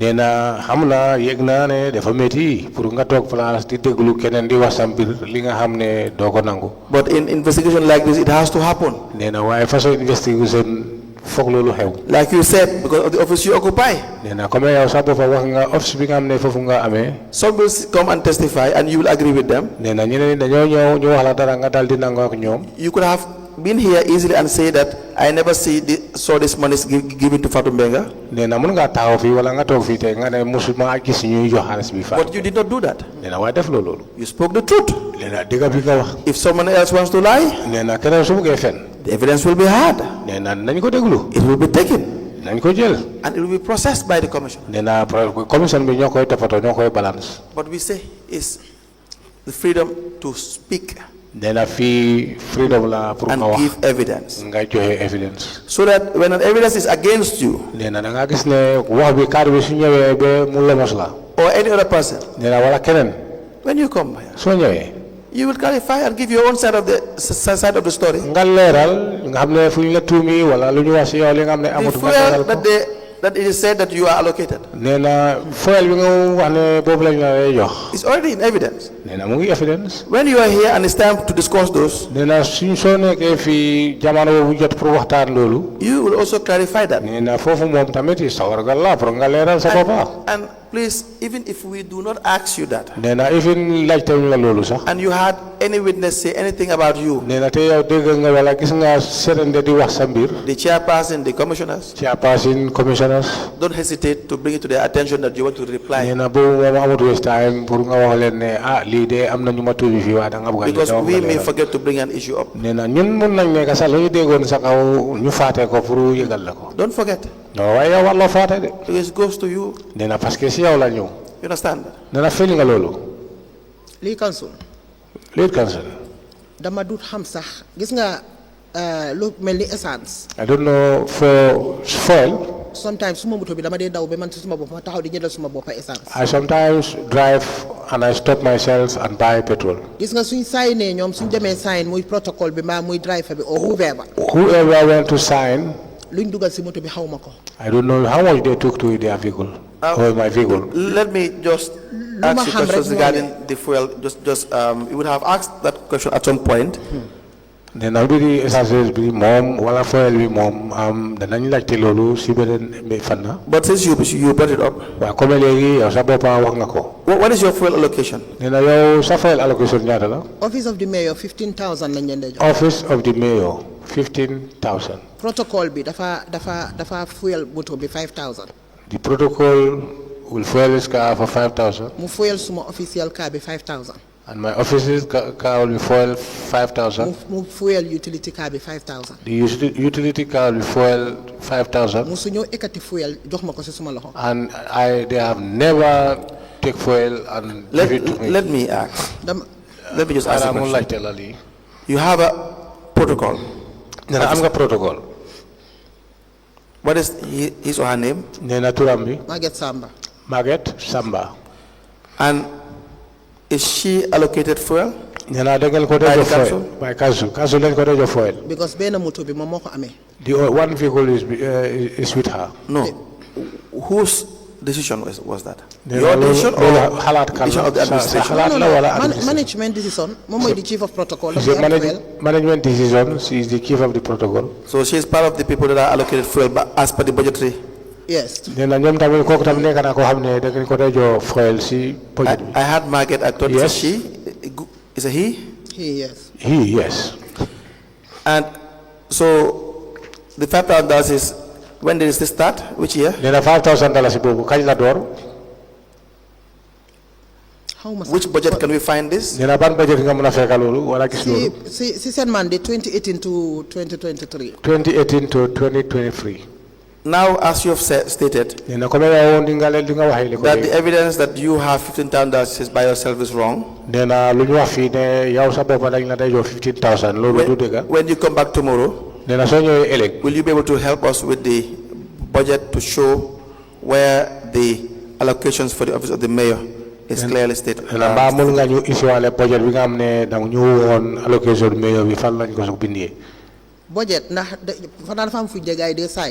Budget, budget or where they normally sign. Yes, but before the signature, there will have been approvals for as to who is entitled to receive fuel. Then abala sign bi wala signature bi dafa am loo xam ne koo xam ne dañu ko taxawal kooku moo entitled pour mun a How do you decide who is entitled to receive what? yow naka nga xalaate ku nekk ñaata nga war a jot si How does the No, lolo, area council decide? administration bi moo ko dee def. that is from the Def ko si administration. budget bi ñu indi ko ñu approve ko. You put in the budget and bring it and it will Waaye be I can tell approved. you ne the office of the mayor But I will tell you that the office of the mayor, daf dee am 15,000 allocation. we do have Yes, 15,000. for the $5,000 is for the protocol. Because you and 5,000 the for the protocol, protocol. you have the same. Then I yow protocol bi benn amount ngeen day am. Li tax su man every week dama dee yokk essence suma lifi. For me, every week I need to buy and I do the same too. from my own pocket. then moom daal loolu la de def. Because council demam bee ñëwam bi dafa bëri. Because for me, my car going and coming. My point is, very you agree frequent. with me that you cannot have the same amount of fuel with the protocol officer. Then lu mooy laajte wala lu mu lay wax mooy gëm nga ne yow ak protocol officer war leen a nekk It should benn not be njëg. the same level. Then warut. Yes. Xëy na office of the mayor bu ñu leen joxee loolu. I know of office of the mayor when it is given to the office of the mayor. moom moo ko decide ma ne la musuma dugg si affaire yi I was shocked ba ma déggee fii. He the will mayor decide. bi man 15,000 laa di am essence. I tell you, I have never entered into how the fuel is distributed. This is why Yes, I was but shocked help us. when I heard that the office of the mayor is supplied with $15,000. bi ma Help demee me ba to get the authority, Dina nga jàppale ko pour mu am to get authority. the allocations. Allocations. inshallah That if it is from the CEO, Su fekkee ne si CEO la jógee, we see the memo daal di gis memo or bi the communication, wala communication the bi, budget as well, budget bi that tamit. states that Li nga xam ne 5,000 boobu moo wone ne 5,000 is for the protocol officer, is for the protocol officer, 5,000 5,000 is for you, pour yow la, and the other 5 beneen for the 5,000 utility car.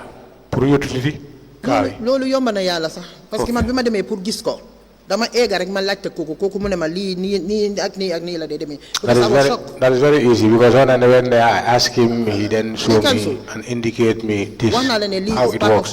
lii is part of my legacy. I told you this is part of ma my. taxaw fii di fen I will not stand here and tell fii nit toog na lies. fi mu ne People seated here and he said, bi mu ko waxee daf la yóbbuwaale yow si sa boppa when that individual said that he moved you bi yourself. moo wax ne man dama dee yóbbu nit ñi ñuy abscon Said that I used to take people for them to abscond. You would not know how I think. Nee na yow doo mën a xam moom nu mu non xalaatu sax sa lu ma miin xalaatam. mooy dama day de man sa action bi laa gis understand nga Yes. No, what I'm telling you is that might be your te reaction. billaahi That is what I wallaahi saw. maa la ko waatal You would not know how I think. Nee na doo mën a xam lan naka la You xalaat. would not know who I believe. Nee na Loolu doo dëgg xam la. moom kan la gëm. My belief has zero importance in this commission, I can guarantee you. Nee na moom gis nga moom lu mu gëm.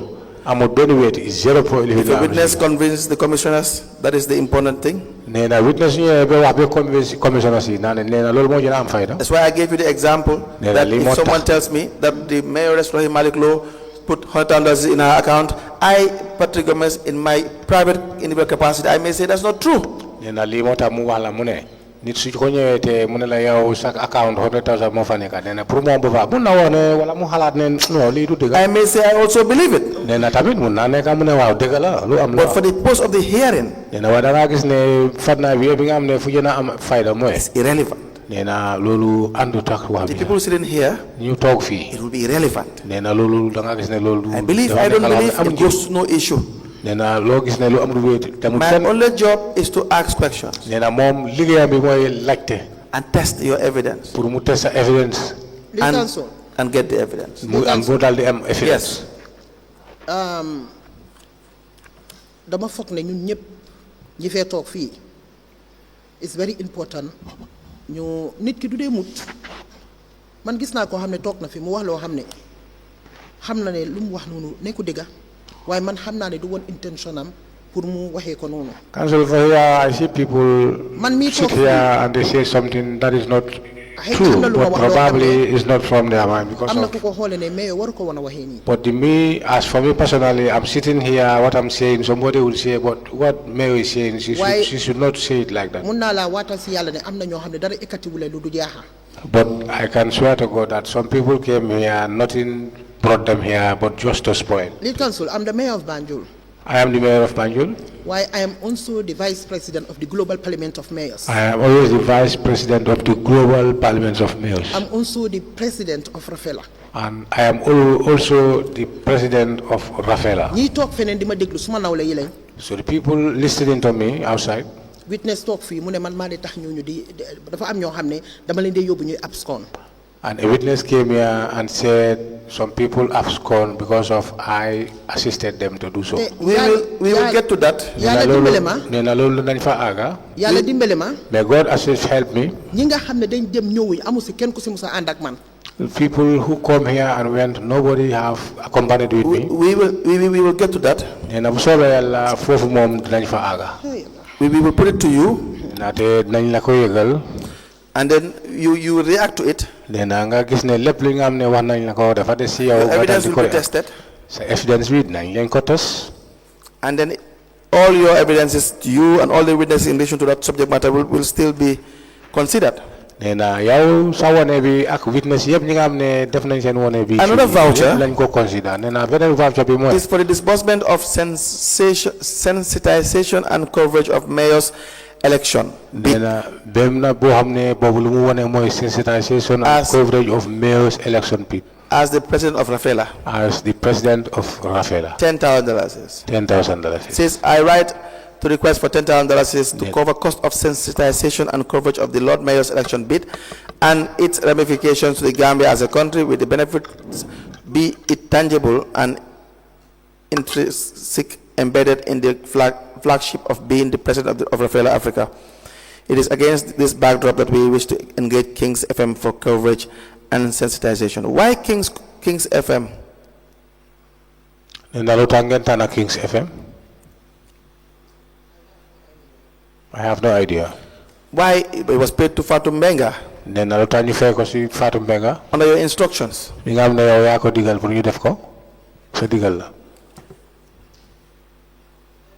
I don't know.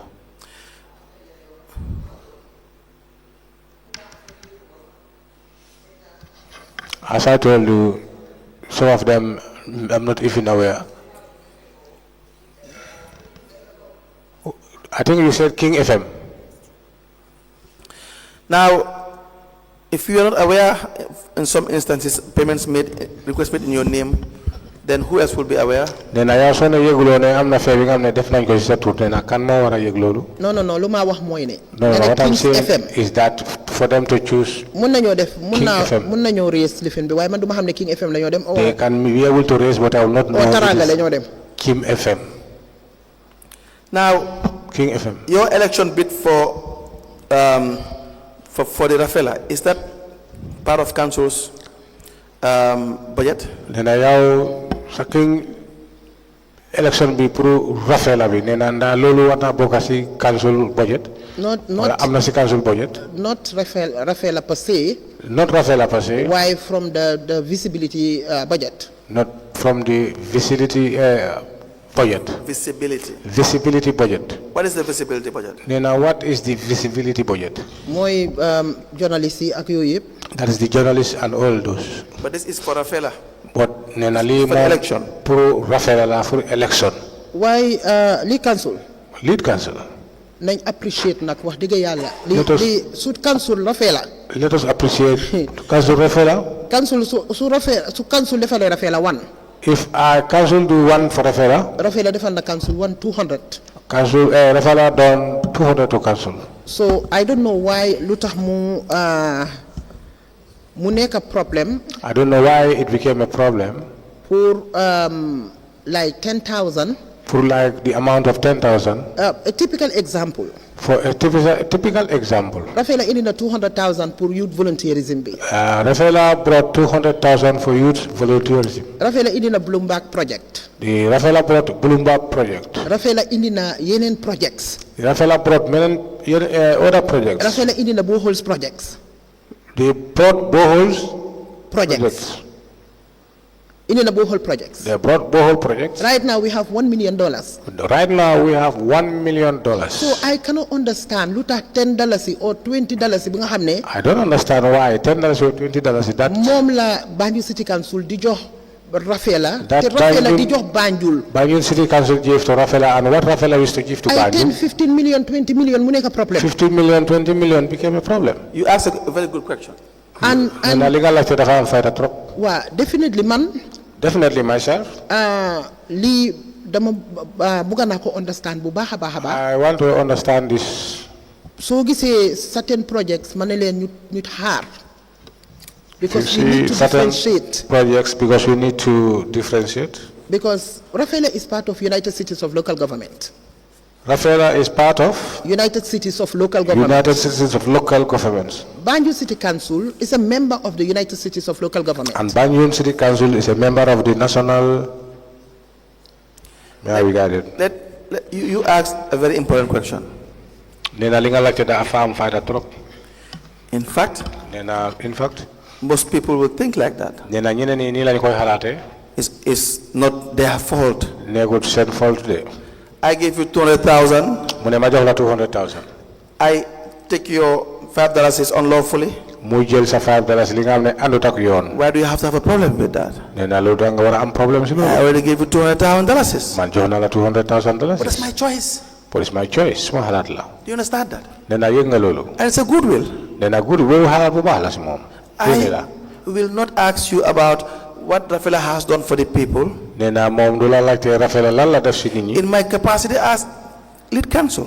Nena moom comme taxawaayam bi at lead council. In my private capacity, Nena moom private capacity am bi. maybe I am clapping for you. Nena mu ngi laa tàccu. Maybe I'll vote for you over and over again. Nena te dina ko toppa bu yoon bu nekk. Maybe I am in support of that. Nena te mun na nekk moom loolu rek la support. But that's not why I'm here. O nena waaye loolu taxul mu nekk fii.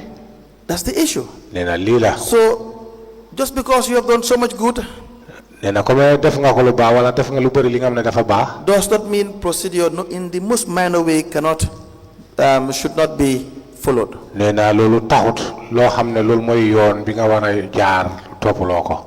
It is the law saying it, not me. Nena du moom de waaye loi bi moo ko wax. And I will read it to you again. Nena dina la ko jàngal nga dégg ko. It says the financial manual, Nena financial manual bi. section 504, Section 504. control of expenditure. Nena control of expenditure. The Director of Finance is directly responsible for the control of expenditure. He is personally responsible for the control of all votes and liable for any unauthorized expenditure. You understand? That he or she should ensure the following: that the expenditure of council shall be within the approved estimates. It didn't say $1 or $100 or $50 or so.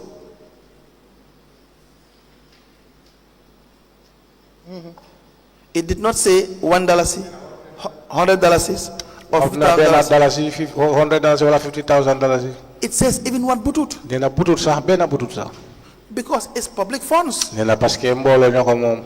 If we disregard the payment of $10,000 because it's minor, Nena soo seetee ñu ne $10,000 fay ko daal boobu moom dafa tuuti. Lord Mayor, Nena Lord Mayor. and we do it the second time Nena ñu defaat ko ñaari yoon. because it seems to be a minimal amount. Nena mun na loolu lu mu ko gisee mooy xaalis bu It becomes a norm. dafa nekk yoon. Those $10 Nena $10 yooyu de. will amount to millions. Nena dafa dem ba million. Is that not the case? Nena ba demewut noonu. dëgg la. True. That is why it's Nena important loolu moo tax. we don't look at the figure, duñ dee seet ñaata la. we look at the process. Nena yoon bi la ñoo seet. Yes, that's the only important. Nena loolu moo jël am fayda. That is why, again, the law says here on page 38, the procurement methods and thresholds, Nena lii moo tax loi bi mu dal di ko bankuwaat fii. that local government procurement procedures should be done strictly in accordance with the Public Procurement Act. Nena loolu mooy local government expenditure dafa war a nekk loo xam ne dafa ànda ak loi bi nu mu ko tëralee. It's not waaye lii me council saying that. Yes, lead council. Banjul City Council dafa am memorandum of understanding ak Rafel. Banjul City No, Council. first, do we understand why it is important? Nena What's the amount? waaw yes. Okay, please proceed. waaw Banjul City Council dafa am memorandum of understanding ak Rafela. Banjul City Council had a memorandum of understanding with Rafela and binding and binding mooy ne ñun dina jëm uti xaalis bi ñu indi ko. that will go and find monies and bring them. Banjul City Council moom tamit suñ local operators yi fi nekk. And Banjul City Council, the local operators they are in, dinañ leen jox seen allowances yi. they will be giving their allowances. And to be quite honest. And to be honest with you, xale yi try nañ de. the people have tried. Because the competition. The youngest have tried. The competition is too high. It's too high. So yëngatuwut. If you don't, gisuñ la fu nekk ngay yëngatu. if you don't see anywhere you shake, you are not visible. you are not visible. Well, I don't am dara. You will not get anything. Now, would it not be proper to have all this pass through the normal channel? Then hana negut wala lolu du nek yoon pour nga gis ne lolu yep ngeen yobu ko ci yoon bu war. Li dañ ko yóbbu to General Council. These have been taken to General Council. Wallahi General Council ànd si. And General Council agreed. The procurement. Then a procurement bill. Is what I'm referring to. Then lolu la nek di wax. Okay. Okay. Man, I totally agree with you. Wax na la ne. I totally agree with you. I told you yu that. bari yoo xam ne ñu ngi ko doon def su doon démba mooy tey duñ ko def. There are certain things we were doing. Definitely, if I told yesterday we came today, we will not do Fii su ma it. fi ñëwutoon du ma jànga ne. If I don't come here, I will not learn that. Su ñoo def request waruñ ko def suma tur.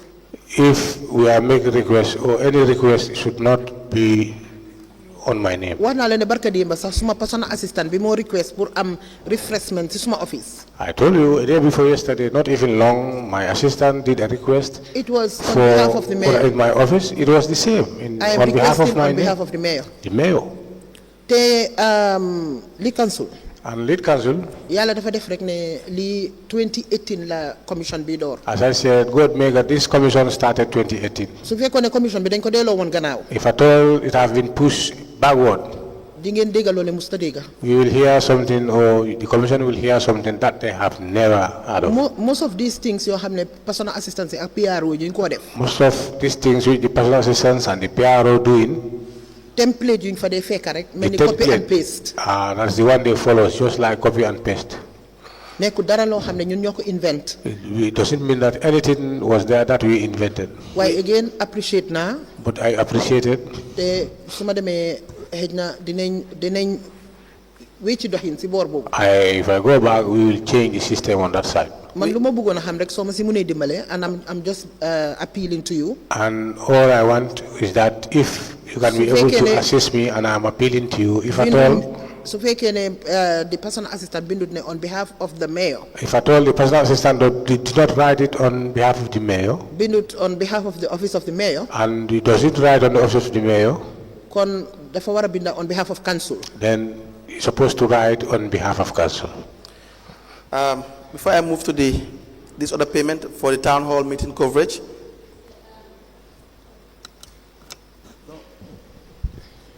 Hello.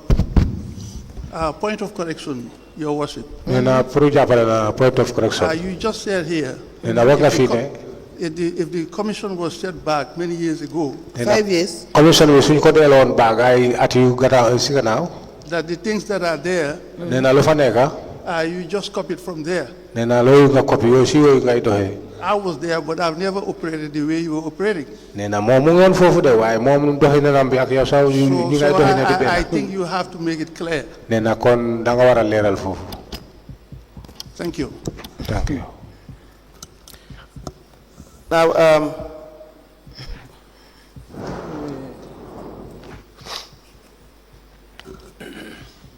I proceed.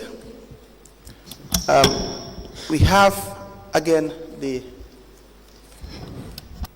media coverage for Mayor Town Hall meeting. That is 31st of October 2022. You have discussed issues regarding the media coverage. Council support to Janke Sonko of Tali. Is it Tali Dauda for the upkeep of her children? Tali Dauda. Tali Dauda. Yes. That's $5,000. We have payment of water and refreshment, but again the same with for Janke Sonko of Tali Dauda. Nee na ñu door si Janke Sonko of Tali Dauda. Again, we have a request from the Assistant Public Relations Officer. Nee na request bu jógee si Assistant Public Relations Officer.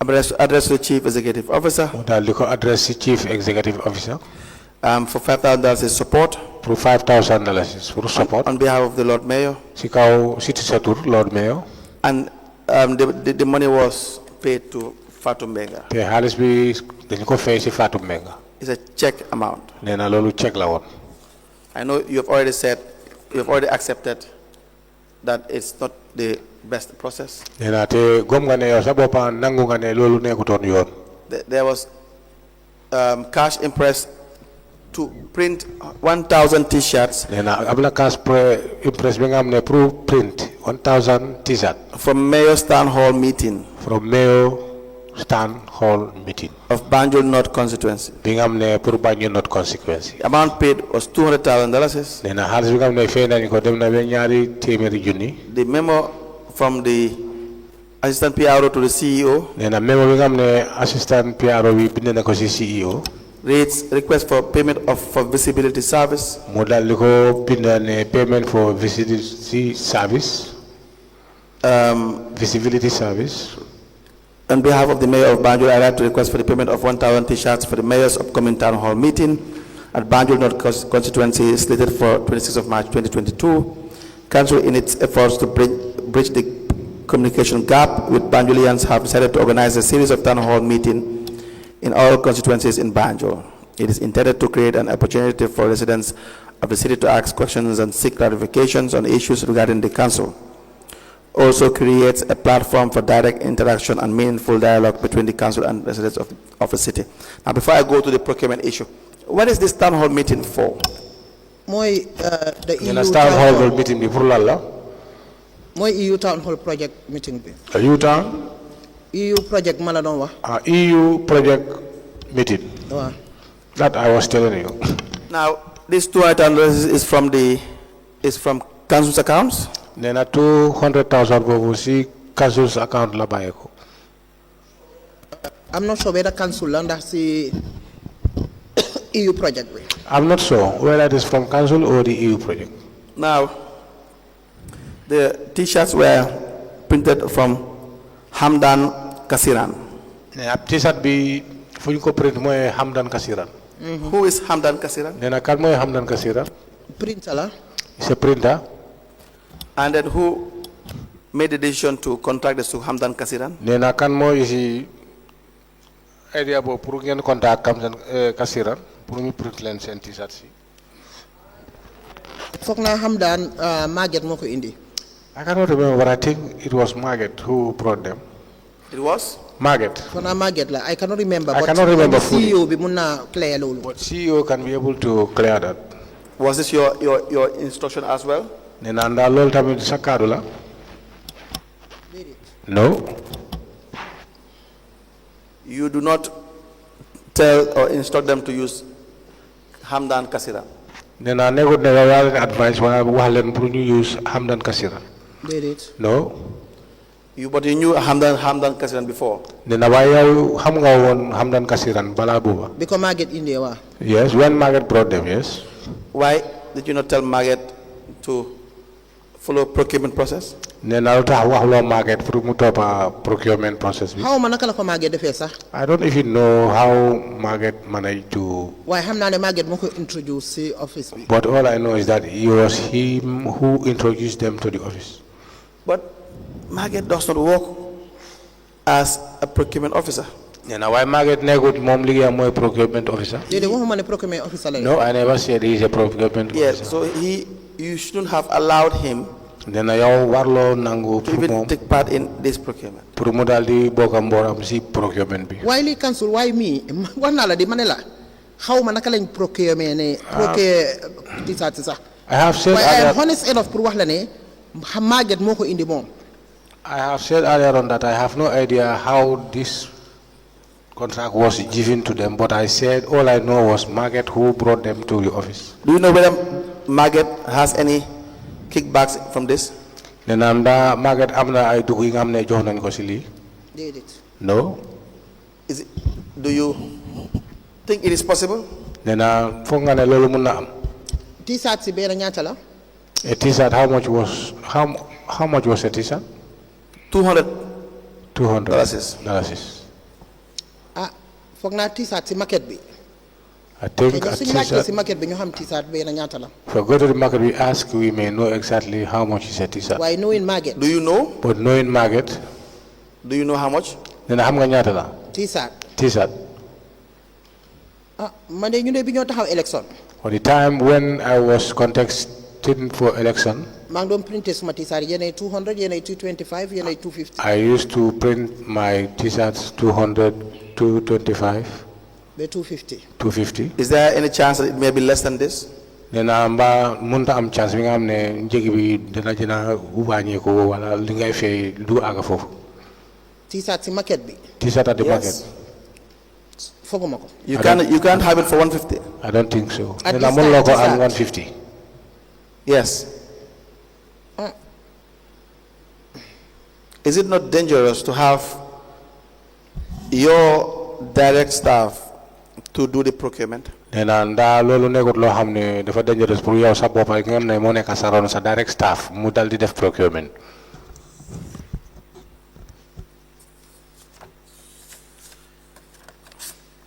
Is that not dangerous? And nda loolu is not dangerous.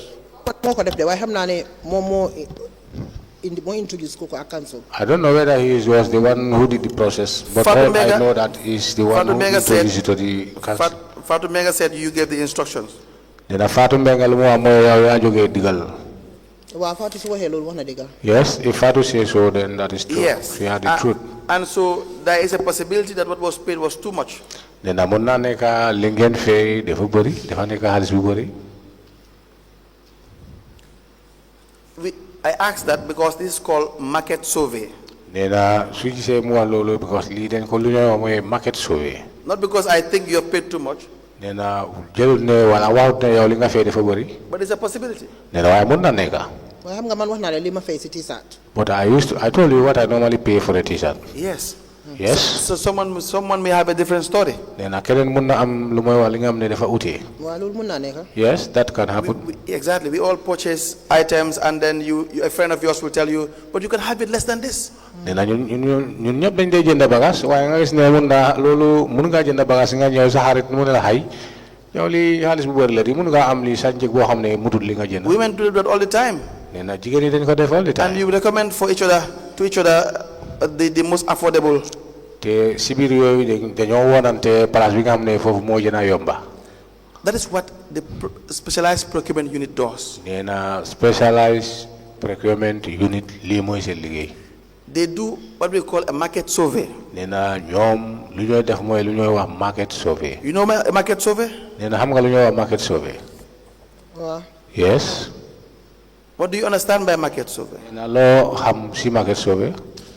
pour seet fu gën a compétitif rek. Nee na pour mun a seet fan moo gën a compétitif. Yes, the most affordable. The most affordable.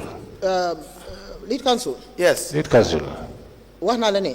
I told you that many things has gone wrong. many things have gone te dama wrong ko accept. and I accepted. man bi maa ñëw Banjul City Council. When I was 2018.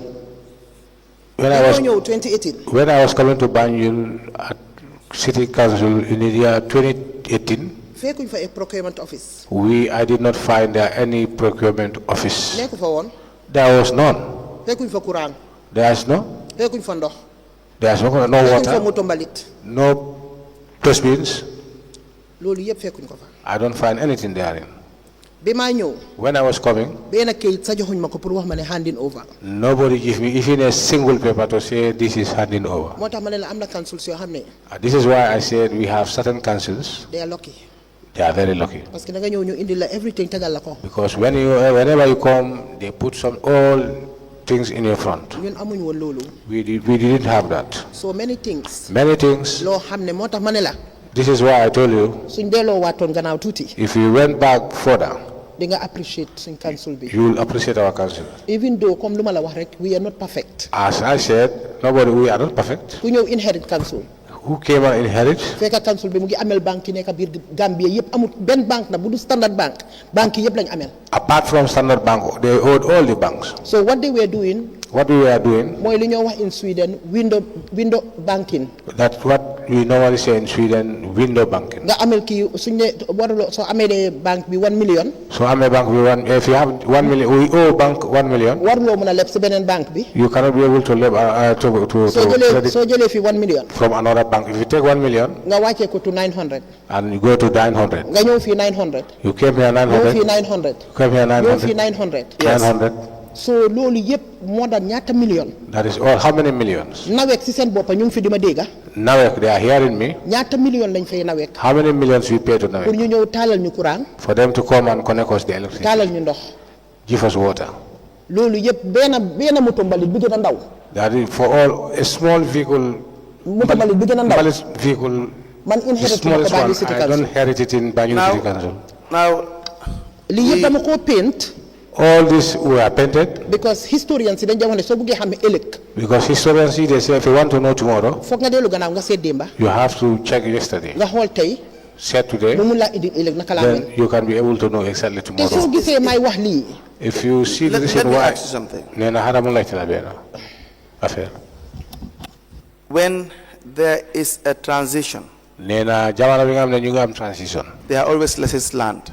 Nena fofa mom jang bu bari mo fa xew. In fact, the most efficient government, be it local or central, Nena efficient government da local government wala central government. cannot be perfect. Nena do na perfect.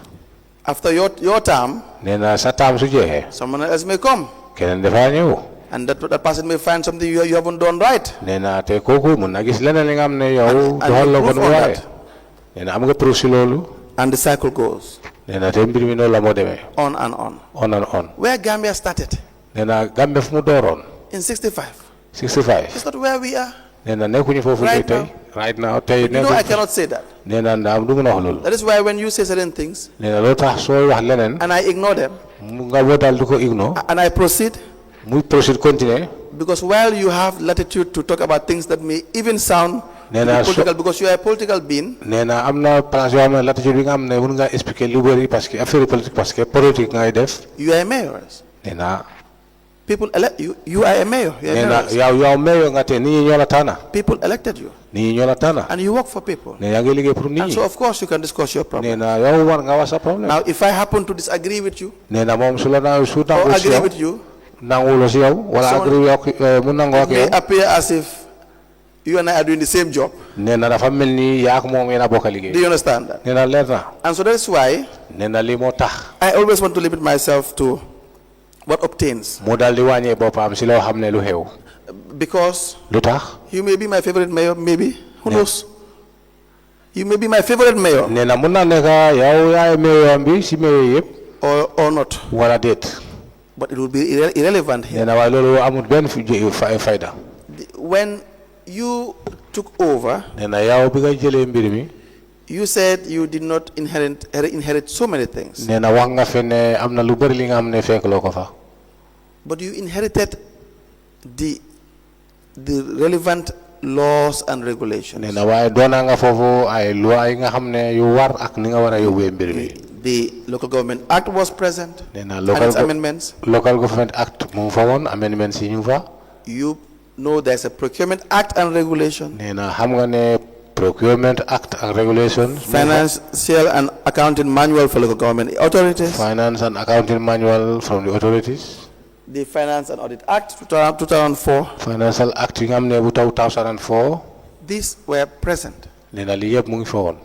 My point is what I'm trying to struggle with most area councils, the administration. nee na lu mu gën a nekk loo xam ne loolu la day struggle ak area council yu bëri mooy.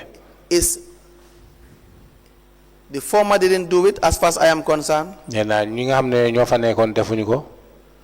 And that is why when we came in, we just followed the same pattern. nee na lii moo tax ñun tam bu ñu ñëwee ñu daal di toppa seen tànk Do yi. you think that should have been the case? nee na mbaa foog nga ne lii moo war. Lead council.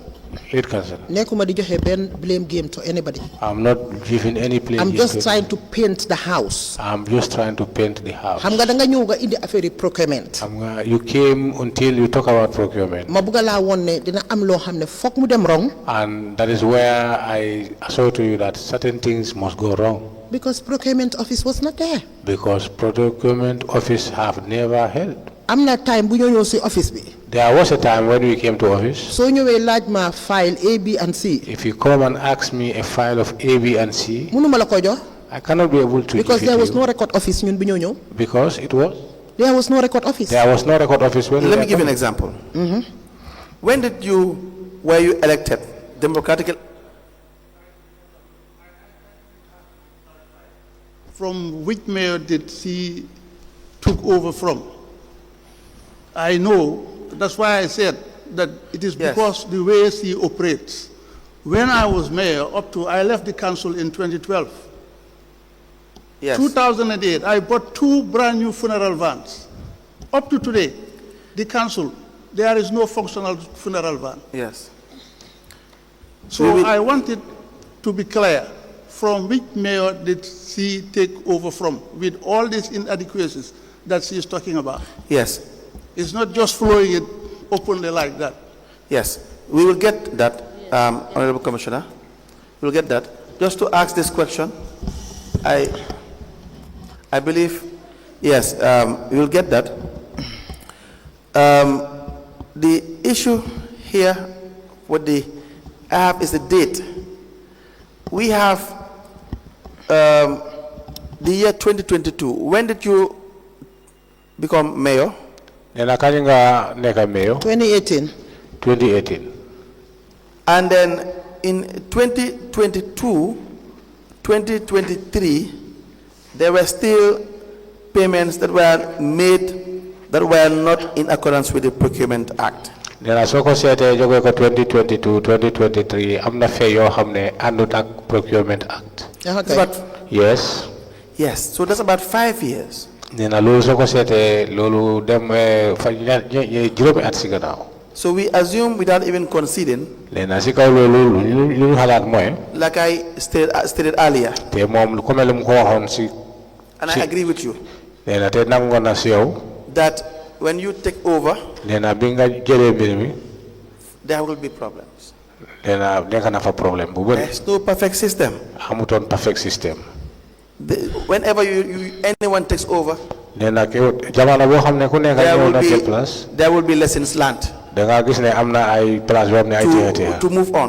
nga xamne pour mëna Is that not the case? nena mba mbir mi du nonu ha yes After you, nena sudul yow if I happen to be mayor, mom ta suñu mu nek mayor I will perhaps say things you haven't done right. nena mom mu nat fogg ne wala fogg ne yow def lolu That wax does not mean you haven't done so many things in the right way. nena de fekkane mom def lo yoon lu bari li nga xamne ci yoon bo xamne fogg nga ne lolu moy Now, why is it that since 2018 all the way to 2022, 2023, you were still struggling with following procurement?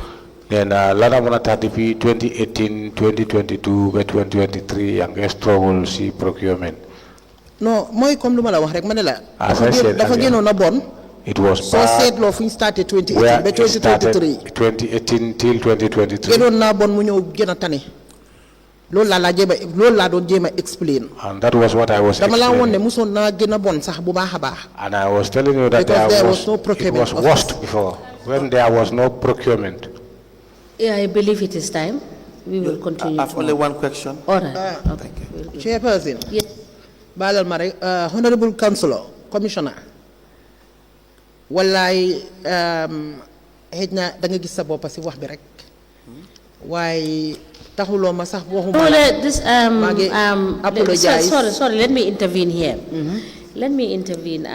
I think we've gone, you are a witness. You have all the rights to say what you want to say, all right? And also the commissioners have a right to clarify issues. So we do not have to back and forth these issues. And we very well understand when you took over, we have the files. We have the files. So what we want to know and what we want to listen from you is all the challenges and all the issues that you have to go through. So we do not have to join issues because as a witness, you have a right to state the things you have found, the challenges you have, the difficulties you have, and to rebut what has been said by witnesses in terms of procedure, in terms of execution, in terms of following due process, and all of that. So what we are trying to find out is what is given as our TOR. So I think we have noted what you have said. We have noted also what the Commissioner has tried to put across to verify certain things. All right? Well, Madam Chair, dama bëgg nga balal ma dama bëggoon a wax rek ne moom commissioner mu ne amuñ dama ko bëgg a wax ne am na ñaari moto yu ees. Yes. moto funeral van am na ñaar boo xam ne Banjul elders ñoo ñu jox benn bi. Yes. beneen bi family boo xam ne ñoo sant Jaañ. You see? ñoo ñu ko jox. Yes, I understand all of that. But for all of these things that you are saying, these are records that we have. These are records that we have, and they are available to us. For whatever we are asking you here, we have the records and we know. We just want to verify for you to confirm or deny so that we will be able to say, this is how it is. All right? Thank you so much. Can you please proceed to ask the last question before we close for the day, and we will continue tomorrow? Please proceed. Yes, Chair, I believe we can close now. I believe we can close now till tomorrow. Is that a convenient point to stop? Yes. All right. Thank you so much.